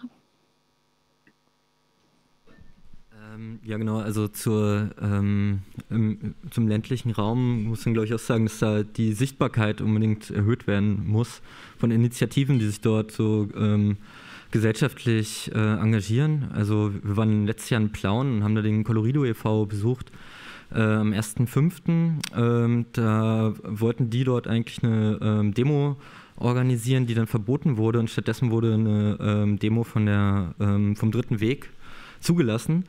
Also es war so ein riesiger Schlag in die Fresse für die demokratische Vereine in der Stadt. So, hat auch einen großen Aufschrei danach gegeben, der ein bisschen Aufmerksamkeit auf den Verein gelegt hat. Allerdings ist das halt, also wie wir das dort dann mitbekommen haben, sind das halt echt Zustände, die kann man sich so hier in Leipzig jetzt zurzeit gar nicht vorstellen, weil es einfach, also alles, was sie probieren zu machen, wird sowohl von der Gesellschaft als auch von der Lokalpolitik untergraben, und die sind natürlich auch alle ehrenamtlich dort und haben, glaube ich, damit noch eine viel kleinere Reichweite, die wir eigentlich durch Vernetzung von Sendern aus den Städten und durch Vereine, die sich hier politisch aktiv zeigen, unterstützen sollten. Also ja, ich denke, es wäre cool, wenn man öfter vorbeifährt, weil das, also wie es zumindest zurückkam von den Leuten dort, haben sie sich auch sehr gefreut, dass irgendwie also eine Verbindung stattgefunden hat, und ja, wäre glaube ich gut, öfter. So Know-how-Transfer und Vernetzung macht. Ja, und auch einfach vorbeifährt und sich kennenlernt, genau, ja, sich vernetzt und die Arbeit vor Ort dort mal zeigt. Wenn man dann so kleine Gruppen unterstützt, erreicht man dann auch was bei den größeren Gruppen? Wie erreicht man, also wenn ich das jetzt gerade so höre und ich stelle mir das vor, dass es eine kleine Gruppe, die sonst alleine ist, erreichen die dann auch was, wenn sie die Unterstützung bekommen, oder gibt es dann am Ende mehr Konfrontation? Also ich glaube, das muss erstmal auf jeden Fall, also die Konfrontation dort vor Ort, die spüren sie sowieso. Die kriegt nur keiner mit. So, also das sind halt Probleme, die werden dann dort vor Ort irgendwie so untereinander ausgemacht, und die untergraben so tagtäglich das Arbeiten dort von demokratischen Vereinen, und das wird für die immer schwieriger und aufreibender, bei sowieso schon einer dünnen Personaldecke und finanziellen Kräften weiterhin Angebote zu schaffen, und im Gegensatz werden die rechten Kräfte dort immer stärker. So. Die haben jetzt halt auch festgestellt, dass alle Ideen, die sie haben, dort in Plauen und einbringen, wie zum Beispiel, weiß nicht, die Schaffung einer Theatergruppe, sofort von den Rechten kopiert wird. Und die haben allerdings andere finanzielle Spielräume, sind besser vernetzt und schaffen deshalb an sich sogar bessere Angebote vor Ort, weil die viele Leute haben, die dort anscheinend mitmachen und diese Angebote stemmen können. Und ja, das war für mich auf jeden Fall erschreckend, so die Realität direkt, also nicht weit entfernt, so mitzubekommen. Daraus hat sich jetzt auch so ein Projekt ergeben, das das Ganze dokumentiert, längerfristig, weil es ist halt immer so ein Ding, man fährt halt einmal hin, guckt sich das so an, aber wir haben ja selber auch nicht die Kapazitäten, um da irgendwie große Berichte drüber zu machen oder sowas, weil dann nächste Woche halt schon wieder irgendwas anderes ansteht und man irgendwie so den Alltag stemmen muss. Allerdings, ja, wäre es cool, sich da zu vernetzen, glaube ich, und auch die Möglichkeit des Sendens und der Nutzung der Sender weiter zu verbreiten und vielleicht nicht nur zu sagen, es muss halt hier vor Ort im Studio passieren, sondern man kann von überall senden, und ja, es wäre gut, auf jeden Fall darauf aufmerksam zu machen. Das heißt, in dem Fall wäre es vielleicht auch gut, einfach mehr Öffentlichkeit zu schaffen, sodass es vielleicht andere gibt, die mehr Kapazitäten haben, die dann auch noch öfters vorbeifahren können. Wie man zum Beispiel einen Beitrag fürs Radio einreichen kann. Also damit hat das Sphere jetzt angefangen, ein Tutorial zu machen. Und ich weiß nicht, ob sich das nur aufs Studio bezieht oder, also genau, wahrscheinlich generell. Und ich glaube, ja, das wäre halt gut, weil wir haben ja in unseren freien Strukturen die Möglichkeit eigentlich, also jede Art der Qualität in unseren Sendungen zuzulassen. Also, weiß nicht, wenn man jetzt für einen professionellen Sender irgendwas einreichen möchte, dann kommt man sich vielleicht so vor, als könnte man das niemals schaffen, weil das technische Know-how nicht da ist. In unseren Sendestrukturen wird allerdings technisches Know-how kleingeschrieben. Also wir probieren extra zu zeigen, ja, keine Ahnung, wir lernen das alle gerade, wir machen Fehler, es ist nicht so schlimm, wenn der Ton nicht richtig ist, nicht so schlimm, wenn das Bild wackelt. Hauptsache, man wird irgendwie gesehen und gehört. Und ich glaube, diese Art des Produzierens, die sollte irgendwie in den Köpfen ankommen, um einfach Hürden abzubauen, Barrieren abzubauen, sich zu trauen, was zu machen und zu zeigen. Ja, also Imperfect Cinema ist da das Stichwort für uns. Sehr gut. Trong, meinst du, dass solche Angebote helfen, auch der migrantischen Community? Ist das da auch eine Barriere, dass man sich öfters nicht traut, das Mikrofon in die Hand zu nehmen? Mhm. Bevor ich da eingehe, würde ich noch ganz kurz was zu dem ländlichen Raum sagen. Nämlich einfach nur den Punkt, dass, glaube ich, das, was ich vorhin unter diesem Punkt Empowerment und Power-Sharing-Strategien benannt hat, eigentlich schon auch so ganz gut übertragen werden kann in den ländlichen Raum. Das ist der eine Punkt. Und der andere Punkt ist, dass ich höre mich gerade doppelt. Ist das? Bei uns ist es halbwegs okay. Okay. Ja, jetzt ist es auch wieder gut. Und der zweite Punkt war ich glaube, wir müssen viel mehr auch darüber nachdenken, wie diese Netzwerkarbeit also stattfindet. Also, dass eine Netzwerkarbeit stattfindet, ist klar, aber wie das aussehen soll. Und ich glaube, ich habe die Erfahrung gemacht, dass sie verbindlich sein muss und dass man da auch gewissermaßen Ressourcen sozusagen mitbringen muss in der Netzwerkarbeit. Ansonsten besteht da einfach kein Interesse. Genau, das ist der zweite Punkt. Und jetzt zu deiner Frage ob es Barrieren gibt, inwiefern sich migrantische, postmigrantische Communities so für Senden oder Radioinhalte interessieren oder wie sie sprechfähig werden. So in die Richtung. Oder? Ja, eher, dass man vielleicht in seiner Community bleibt, weil man denkt, dass man zum Beispiel nicht richtig Deutsch spricht oder nicht perfekt rüberkommt oder so. Und dass dieses Angebot zu sagen, imperfekt geht auch. Come as you are. Mhm. Ja, also voll. Das gibt es. Das merke ich sozusagen auch in den unmittelbaren Interviews mit meinen Eltern beispielsweise. Und da brauchst du eben auch auf der einen Seite diese Vertrauensebene und auf der anderen Seite eben auch so immer wieder zu sagen, deine Stimme ist wichtig, du bist Teil der Gesellschaft, weil das, was sozusagen strukturell fest im Bewusstsein von Migrantinnen der ersten Generation drin ist sozusagen nicht Teil der Gesellschaft zu sein. Und das muss man ja erstmal durchbrechen, durch Vertrauensarbeit, durch Zuspruch und so weiter und so fort.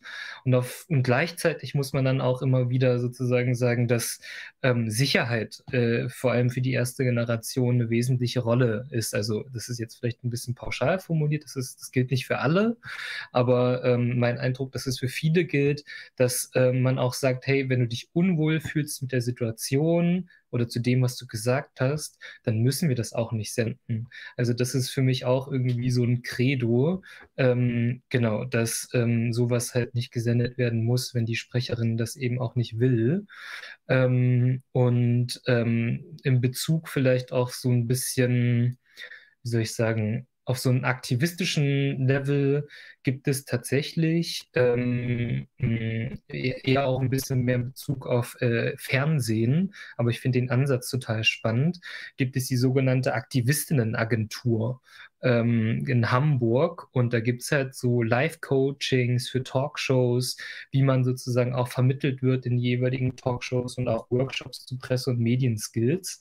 Also wenn man das sozusagen auch nochmal so ein bisschen politisch-aktivistisch aufgreifen will, dann fände ich diese Plattform total spannend. Und wenn man das vielleicht auch nochmal überträgt aufs Radio, wäre das ja vielleicht auch was.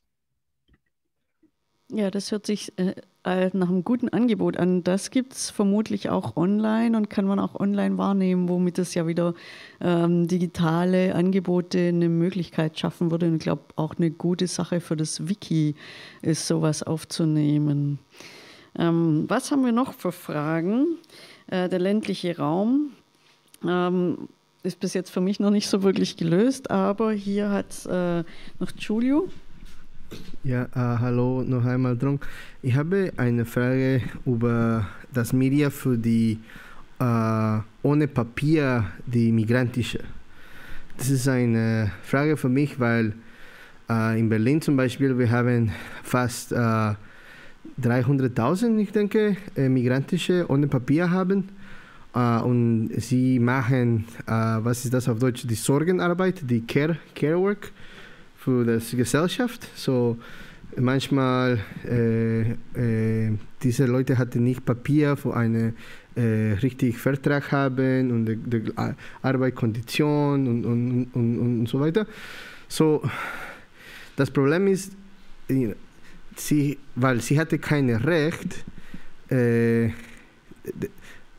die Leute hatten nicht die Idee, diese Leute sind hier, aber sie sind hier. Ja? So, an der andere Weg ist, wann können wir Visibilisierung diese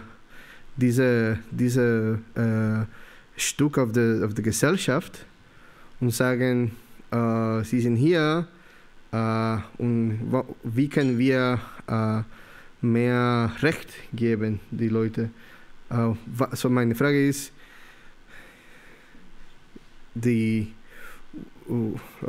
auf English would be what type of media would be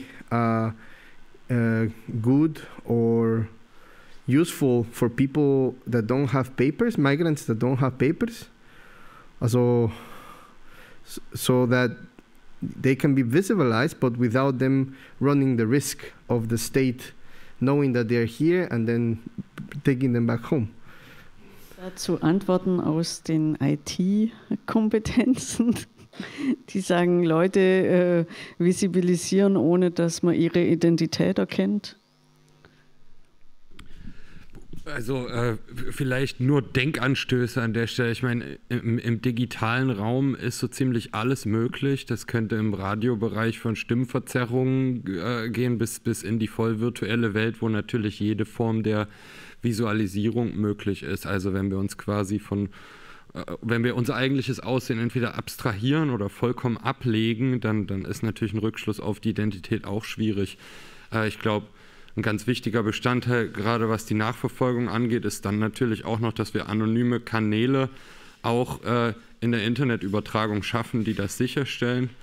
Da gibt es sicher Ausbaupotenzial. Aber klar, also welches Medium ist gut geeignet? Naja, ich meine, in erster Linie ist das sicherlich auch eine Frage von, was für eine Message wollen wir senden und welches Medium wird uns dabei helfen, das zu übertragen. Ich denke, an sich lassen sich die digitalen Medien alle irgendwie absichern, um Anonymität zu gewährleisten.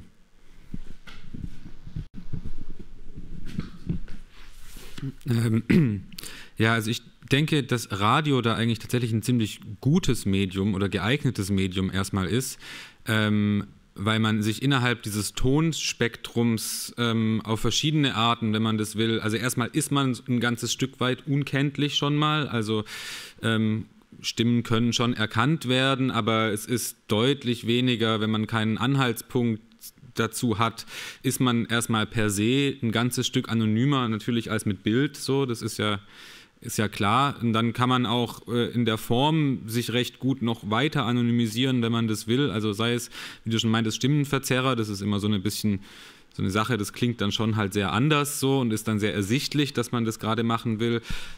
Was wir in der Praxis öfters machen oder so, ist sonst einfach nachsprechen.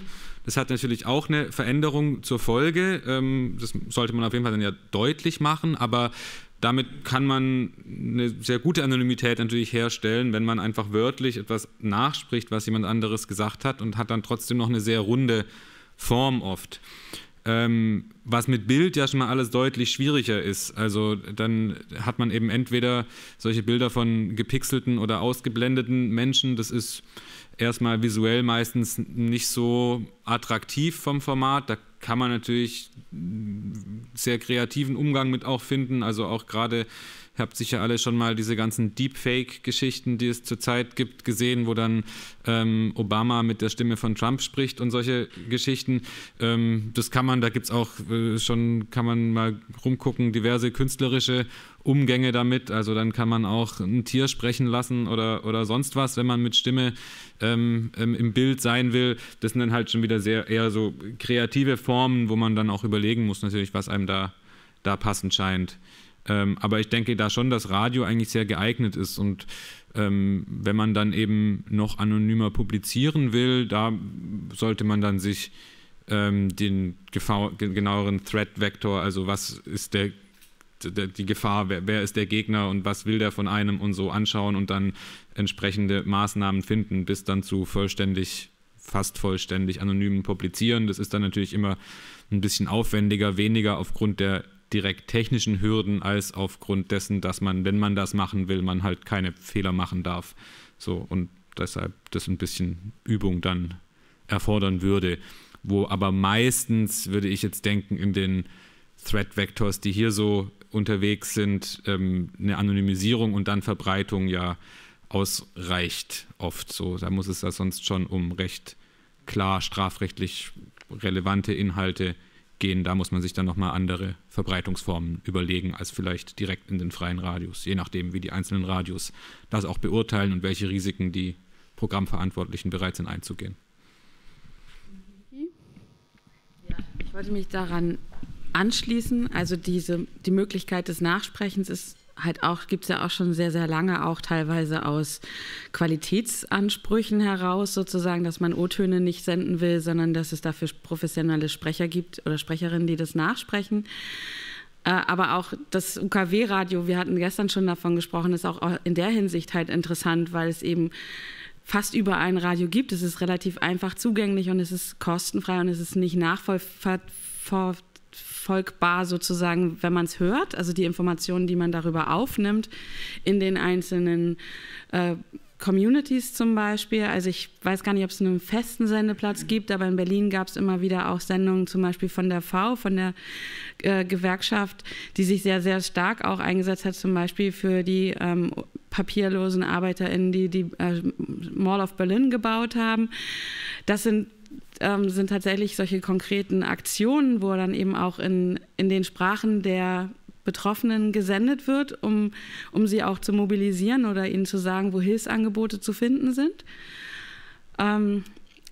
Genau, und ich denke, was die Vorproduktion, also was die Produktion angeht, ist es halt auch inzwischen so, dadurch, dass man quasi mit jedem Telefon sozusagen eine Sprachaufnahme machen kann, ist es auch so, dass man die Betroffenen da, wo sie sich aufhalten, aufsuchen kann, oder sie können eben selber diese Sprachnachrichten schicken, die dann halt redaktionell aufgearbeitet werden, und dann kann man sie halt senden. Es ist nicht mehr so, dass die Leute ins Studio kommen müssen, wenn sie sich dadurch selber gefährden. Also wir haben immer mehr, auch das ist ein Vorteil von dieser Digitalisierung in der Hinsicht, dass die meisten Leute tatsächlich schon Werkzeuge bei sich haben, mit denen sie Audiobeiträge machen können, also jetzt, die eben auch auf UKW dann ausgestrahlt werden.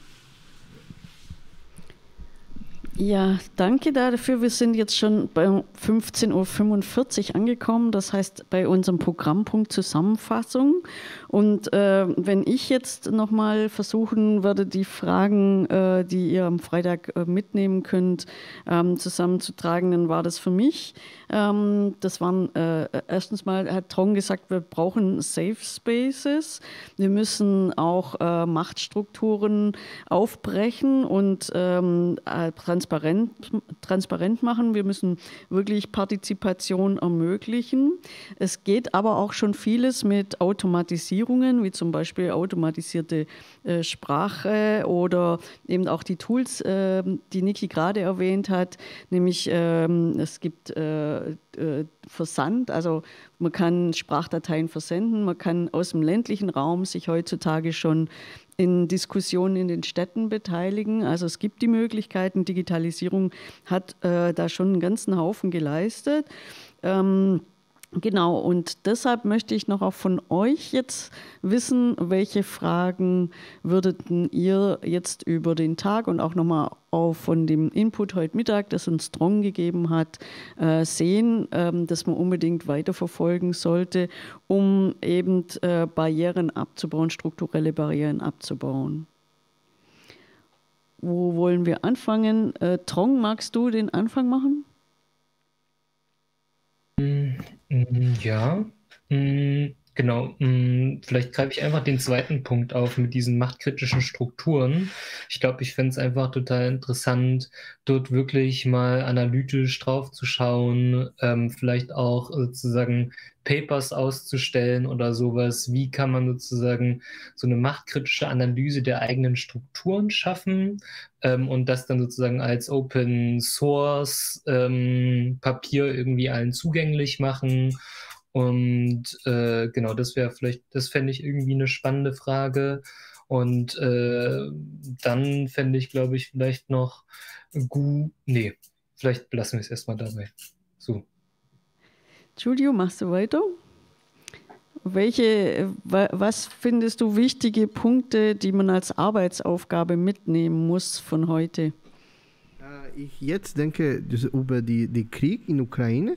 So, wenn Leute kommen, wir müssen machen eine Map für wo kann ich finden eine Kinder von meine eine Kita für meine Kinder, wo kann ich die Verwaltung etwas machen, die Mappierung diese etwas und ich denke diese Freiradio für die Illegalisierung ohne Papier, Refugees, vielleicht ist eine gute Idee. Ja.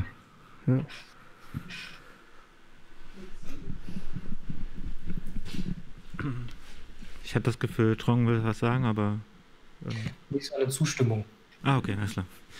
Ich habe über die technische Realisierung nachgedacht tatsächlich. Also trotz dessen, dass es eventuell Möglichkeiten gibt, wüsste ich vielleicht nicht direkt, wo ich danach suchen kann. Also vielleicht irgendwie eine Zusammenfassung, irgendwie eine einfache Möglichkeit auf die Tools zuzugreifen, ohne lange zu suchen.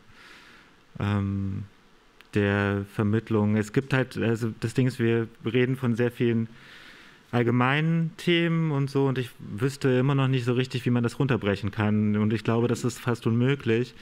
Das ist immer sehr spezifisch, aber irgendwie, dass man vielleicht noch intuitiver vielleicht auf Lösungsansätze trifft, ohne jetzt ganz konkret zu werden. Ja, Giulio, wolltest du noch mal was sagen? Aber du wolltest selbst was sagen. Nein, ich wollte sagen, dass es ja schon in dem Gespräch jetzt ganz konkrete Hinweise für Tools gab und auch ganz konkrete Hinweise für Unterstützung gab. Die sollte man natürlich auf jeden Fall mitdokumentieren und ich glaube, das ist auch ein guter Ansatz, wie zum Beispiel die Schulung für Aktivisten in den Medien aufzutreten, finde ich ein super Ding. Anna, wärst du die Nächste? Also aus dem Chat gibt es keine Anmerkungen mehr. Mir ist auch irgendwie so aufgefallen, dass wobei es extrem viele Sachen gab heute, an die man sich wirklich halten kann, trotzdem immer sowas wie ein vage, wie so ein Deckel drüber ist, wie dass es immer noch alles sehr vage ist, wobei es Lösungsvorschläge gab und ich glaube, dass es irgendwie wichtig wäre, nachzudenken, wie man diese ganzen intersektionalen Probleme irgendwie nicht immer in den Topf wirft, sondern quasi dem so, ja, das irgendwie so ein bisschen personalisiert eben nicht, aber so ein bisschen genauer behandeln kann und nicht immer nur aus einem Problem so. Wie meinst du ein Problem? Ich fand es eigentlich ganz gut, dass man das heute an 2 Beispielen gemacht hat. Also morgens das barrierefrei und nachmittags die migrantischen Probleme. Wie meinst du, es noch mehr verallgemeinern oder noch mehr spezifizieren? Eben tatsächlich, also mir kam es immer noch trotzdem, dass es so, also es gab ja heute dann das eine Beispiel von der Person, die blind war zum Beispiel und jetzt von diesem postmigrantischen, aber trotzdem ist es so gab es so viele Probleme, die aufgemacht wurden und spezifische Lösungen. Und ich frage mich immer, wie man quasi das alltagstauglicher gestalten kann. Deshalb fand ich auch, was du gesagt hast, es gibt gerade so richtig krass viele Probleme, die auf Leute zudonnern. Und irgendwie ist es für mich noch nicht so ganz greifbar, was jetzt Sinnvolles mitgenommen werden kann. Obwohl es sehr viel schon war. Also es kommt mir immer noch vor wie so eine riesige Aufgabe. Ja, also für mich ist es das Große, was auch Trong nochmal gesagt hat, dass man eben schauen muss, dass man die Menschen, die das betrifft, an Strukturen beteiligt, weil die lösen oder die bringen die Lösungsansätze ihrer Probleme mit. Und ich glaube, das ist also für mich so das Essentielle, dass man es ein Stück weit mitnehmen kann. Kommt es ja wieder darauf hin, dass der Ausschluss ja viel vorher stattfindet. Und dann muss man wieder sagen, okay, dann brauchen wir eine andere Wirtschaftsstruktur oder so. Ne? Also wir können ja jetzt irgendwie mit dem, dass wir überlegen, was im Streaming die Probleme sind, nicht ein komplett strukturelles Problem lösen, weil dann, also ist so ein bisschen, machen wir das alles und sprechen drüber und am Ende beißt man sich wieder in den eigenen Schwanz. Also es ist so... Es ist, glaube ich glaube, man kann nie alle Probleme auf einmal lösen, sondern man muss praktisch immer die Probleme lösen, die gerade am dringendsten erscheinen oder die gerade am globalsten sind. Also das war für mich auch so ein bisschen das Beispiel, dass in Förderanträgen mittlerweile sowohl die Gender-Thematik, als auch die barrierefreie Thematik, als auch die Diversifizierung-Thematik angesprochen wird und auch abgefragt wird. Ich glaube, mehr als Denkanstöße kann man für jeden Einzelnen nicht geben, aber es ist auf jeden Fall ein guter Arbeitsauftrag, dann für die Arbeitsgruppen am Freitag vielleicht noch mal genauer hinzuschauen und zu fragen, wie kann man das dann allgemeingültig aufgreifen, oder? So, meinst du das? Ja. Ja. Wahrscheinlich. Okay. Franz? Ja, für mich ist auch nochmal ganz klar geworden, dass es immer darum geht, wer spricht mit wem und auch das, was Anja beschrieben hat, oder es gab verschiedene Momente, das auf jemanden zugehen. Also sich selber zu überlegen, so wen habe ich denn überhaupt nicht im Blick und entsprechend zu handeln und nicht zu warten sozusagen, bis man darauf angesprochen wird, also wie eben im Radio, ne? So, es ist immer eine Zwei-Wege-Geschichte. Das ist auch das, was mich halt am freien Radio fasziniert. Es geht immer, ich sende und ich empfange und genauso ist es halt auch, aha, da ist eine Struktur, offensichtlich komme ich da nicht vor. So, ja, natürlich sollten die Leute, die die Strukturen geschaffen haben, dafür sorgen, dass das nicht passiert, also dass sich alle eingeladen fühlen, aber gleichzeitig auch zu verlangen und zu sagen irgendwie so, ey, ihr habt mich vergessen und sich nicht scheiße dafür zu fühlen oder nicht sich selbst stigmatisiert zu fühlen, sondern zu sagen irgendwie so, ich bin auch Bestandteil dieses Konglomerats, ich gehöre mit dazu irgendwie, denk mich mit. So, dass das vielleicht tatsächlich irgendwie auch ein Teil von diesem Empowerment ist, zu sagen irgendwie, nee, wir sind schon lange genug hier und wir haben hier, und wir gehen ja auch nicht mehr weg. Und das gilt halt für Leute mit Behinderungen, genauso wie für migrantische Personen oder für Frauen oder wer auch immer sozusagen in irgendeiner Weise von Ausschluss betroffen ist. Und das ist das, was ich heute halt nochmal... Dass man das einfach als Qualitätsfeedback begreift und nicht als ein Angriff. Genau. Anja? Was genau ist eigentlich die Frage? Die Frage war nochmal, was für dich heute so die Zusammenfassung ist, was du mitnimmst und was du als Arbeitsaufgabe für Freitag noch formulieren möchtest, was man noch weiter bearbeiten soll. Na, Ich finde, also ich habe heute vieles gehört, wo ich mich so bestätigt fühle, so in meiner Arbeit oder was ich schon in den letzten Jahren auch gelernt habe. Und ja, das hat es irgendwie nochmal so ganz gut zusammengefasst, finde ich. Wo ich tatsächlich immer noch so ein bisschen hänge, ist so dieses Filterblasen, was auch in dieser einen Fragestellung so drin war, weil ich eigentlich immer so diesen Impuls habe zu sagen, also auch hier im Raum finde ich, wir sehen uns alle irgendwie, also wir sind uns alle irgendwie so sehr ähnlich, so glaube ich, von so irgendwie so alter politischer Einstellung, irgendwie cool, keine Ahnung.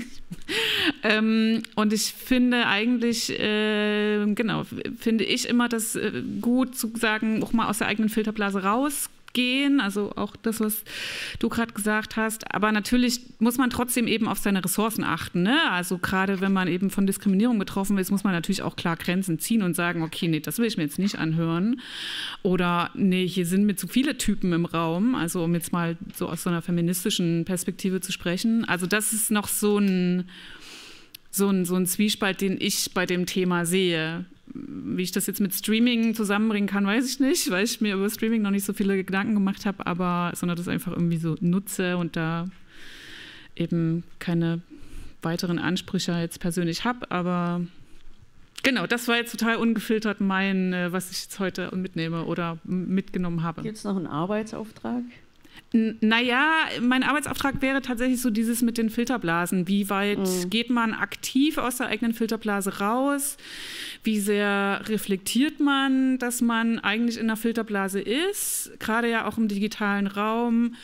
Aber wo muss man ja auch Grenzen ziehen? Also ich denke gerade auch, ja, so dieser digitale Raum, wenn man nicht jetzt gerade Netflix ist, dann ist man ja auch in der Filterblase. Also auch so dieses ganze Podcasting ist ja im Gegensatz zu zum Beispiel UKW-Radio eben was doch sehr auf bestimmte, also das finden halt nur die Zielgruppen, die es anspricht und vielleicht nicht die noch nicht so viel über Rassismus nachgedacht haben. Also so ein bisschen auch die Auftrag an die digitale Technik, vielleicht noch an den übernächsten Tag, wo es darum geht, wie kann ich diese Filterblasen technisch auflösen, so genau, so ein bisschen.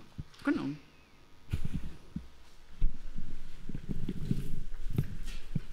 Ja, der heutige Tag auf jeden Fall ziemlich überwältigend, weil ich aus meiner Filterblase ziemlich effektiv rausgezogen wurde.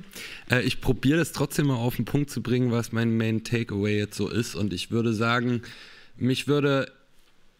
je nachdem, ja, an welchem Konzept wir jetzt Freitag individuell arbeiten, weil das muss man, glaube ich, auch realisieren, dass kulturelle Vermittlung und Schaffung immer kontextgebunden ist, aus meiner Perspektive jetzt gesagt. Aber im jeweiligen Kontext sollte man sich, denke ich, nach dem heutigen Tage auch motiviert die Frage stellen, welche Werkzeuge kann man in die Schaffung und Vermittlung von Informationen und Kultur schaffen, um ja, Partizipation und Teilhabe flächendeckend wieder selbstverständlich zu machen und das auch über die Hürden, die bestehen, hinweg. Also so würde ich es ungefähr, glaube ich, aus meiner Sicht verallgemeinern, weil alles andere ist eben wieder sehr kontextbezogen. Ein hervorragendes Schlusswort, wie ich finde. Trong, vielen Dank, dass du da warst und uns diesen Input gegeben hast und vielen Dank an euch alle, dass ihr euch beteiligt habt und ich denke, wir sehen uns. Oh, Simon. Wir können auch was sagen. Ja, natürlich, sorry. Okay, ja, also ich für meinen Teil bin total überwältigt auch davon, was hier heute alles erzählt worden ist und ganz viele Eindrücke gewonnen, die ich zuvor nur vermuten konnte oder so in Ansätzen vielleicht auch gehört habe teilweise. Habe mich auch ein Stück weit gefreut, weil viele Ansätze, die wir auch so ein bisschen intuitiv angefangen haben zu machen, die vor allem der Wissenstransparenz, dem Entgegenwirken von Wissenshierarchien dienen, jetzt irgendwie sich auch übertragen, also so für mich objektiv übertragen lassen auf genau solche Probleme zum Beispiel. Also Achim hat es vorhin angedeutet, wir haben Anfang des Jahres spontan einen Antrag gestellt für Kleinprojekteförderung, damit wir endlich mal so Tutorials für, wie man bei uns Radio machen kann, kreieren können. auf jegliche Art und Weise, also aus dem Studio, von egal wo du bist, mit deinem Telefon, weil du brauchst halt einfach nichts anderes als theoretisch ein Telefon mit einer Internetverbindung, um eine Radiosendung machen zu können, egal wo du bist, die Internetverbindung muss nur gut sein. Das lässt sich halt super anwenden auf Menschen, die irgendwo auf dem Land leben, irgendwie nicht weg können aus irgendeinem Grund. Das ist auch, bei uns ist es auch wirklich egal, ob sie die Sendung in Deutsch machen oder in ihrer eigenen Sprache. Das ist wirklich, haben wir da, wie Achim auch gemeint hat, geht es da mehr um den Inhalt als die Qualität, weil das Radio aus unserer Perspektive, würde ich jetzt einfach sagen, ist einfach nur als Stimme gedacht, als eine erweiterte Stimme für die Menschen, die sie nützen wollen. Und genau, und ich denke, eine der großen Aufträge und Verantwortungen, die Menschen, die solche Kanäle organisieren, ist halt einfach diese Möglichkeiten transparent zu machen und ihr Wissen auch transparent zu machen hinsichtlich dem, was man machen kann. Also jetzt zum Beispiel Trong hat gesagt, dass, Moment, ich muss kurz überlegen, dass man auf die Leute zugeht, dass man ihnen auch die, Entschuldigung, vielleicht vertausche ich das gerade, worum es mir eigentlich geht, ist, dass man genau die Möglichkeit, wie man Sachen machen kann, den Menschen zugänglich macht, weil es weiß halt nicht jede Person, wie man Dinge umsetzen kann.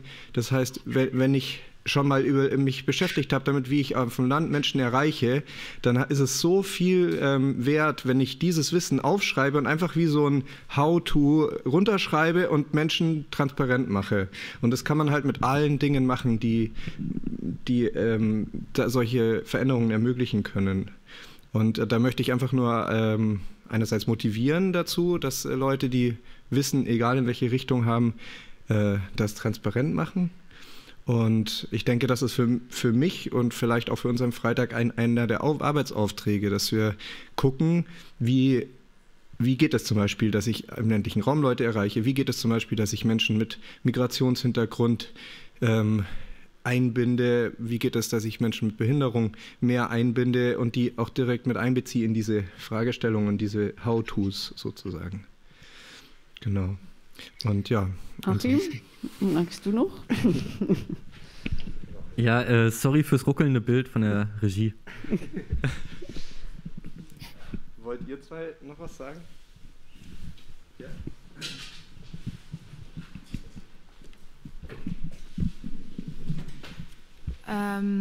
Ja, ich habe auf jeden Fall viel gelernt heute, deswegen an der Stelle nochmal vielen Dank für die beiden Inputs, weil das auf jeden Fall super spannend war und es fällt mir auch ein bisschen schwer, das jetzt so abzurappen und ich bin ganz froh, dass ich das dokumentiert habe die ganze Zeit.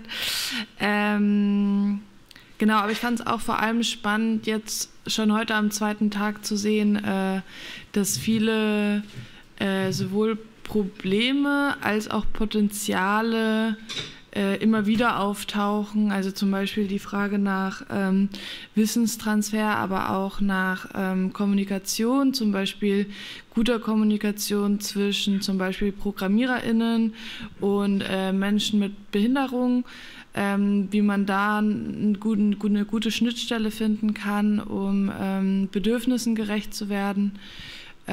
So ähnlich wie wir das ja gestern auch hatten bei diesem Thema Diskrepanzen zwischen ProgrammiererInnen und AnwenderInnen. Genau, und finde das ganz spannend, jetzt schon so Ähnlichkeiten zu finden und hoffe, dass die gelöst werden können.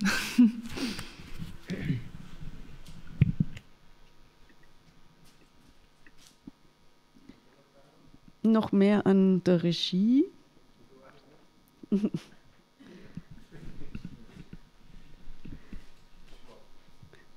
Nicht mehr? Möchte niemand mehr was sagen? Okay, dann nochmal, Trong, vielen Dank, dass du da warst und uns den Input gegeben hast. Vielen Dank an euch alle, dass ihr euch daran beteiligt habt. Heute war der Tag mit der politischen Dimension und wir sollten herausfinden, wie die digitale Vermittlung zum Entstehen einer vielfältigen und inklusiven Kulturlandschaft beitragen kann. Und ich glaube, also zumindest in Ansätzen ist uns das gelungen und ich denke, wir haben 2 Punkte gut beleuchtet und werden niemals alle Punkte beleuchten können, aber ich glaube, anhand von den Beispielen kann man das ganz gut aufmachen. Und in dem Sinne, vielen Dank.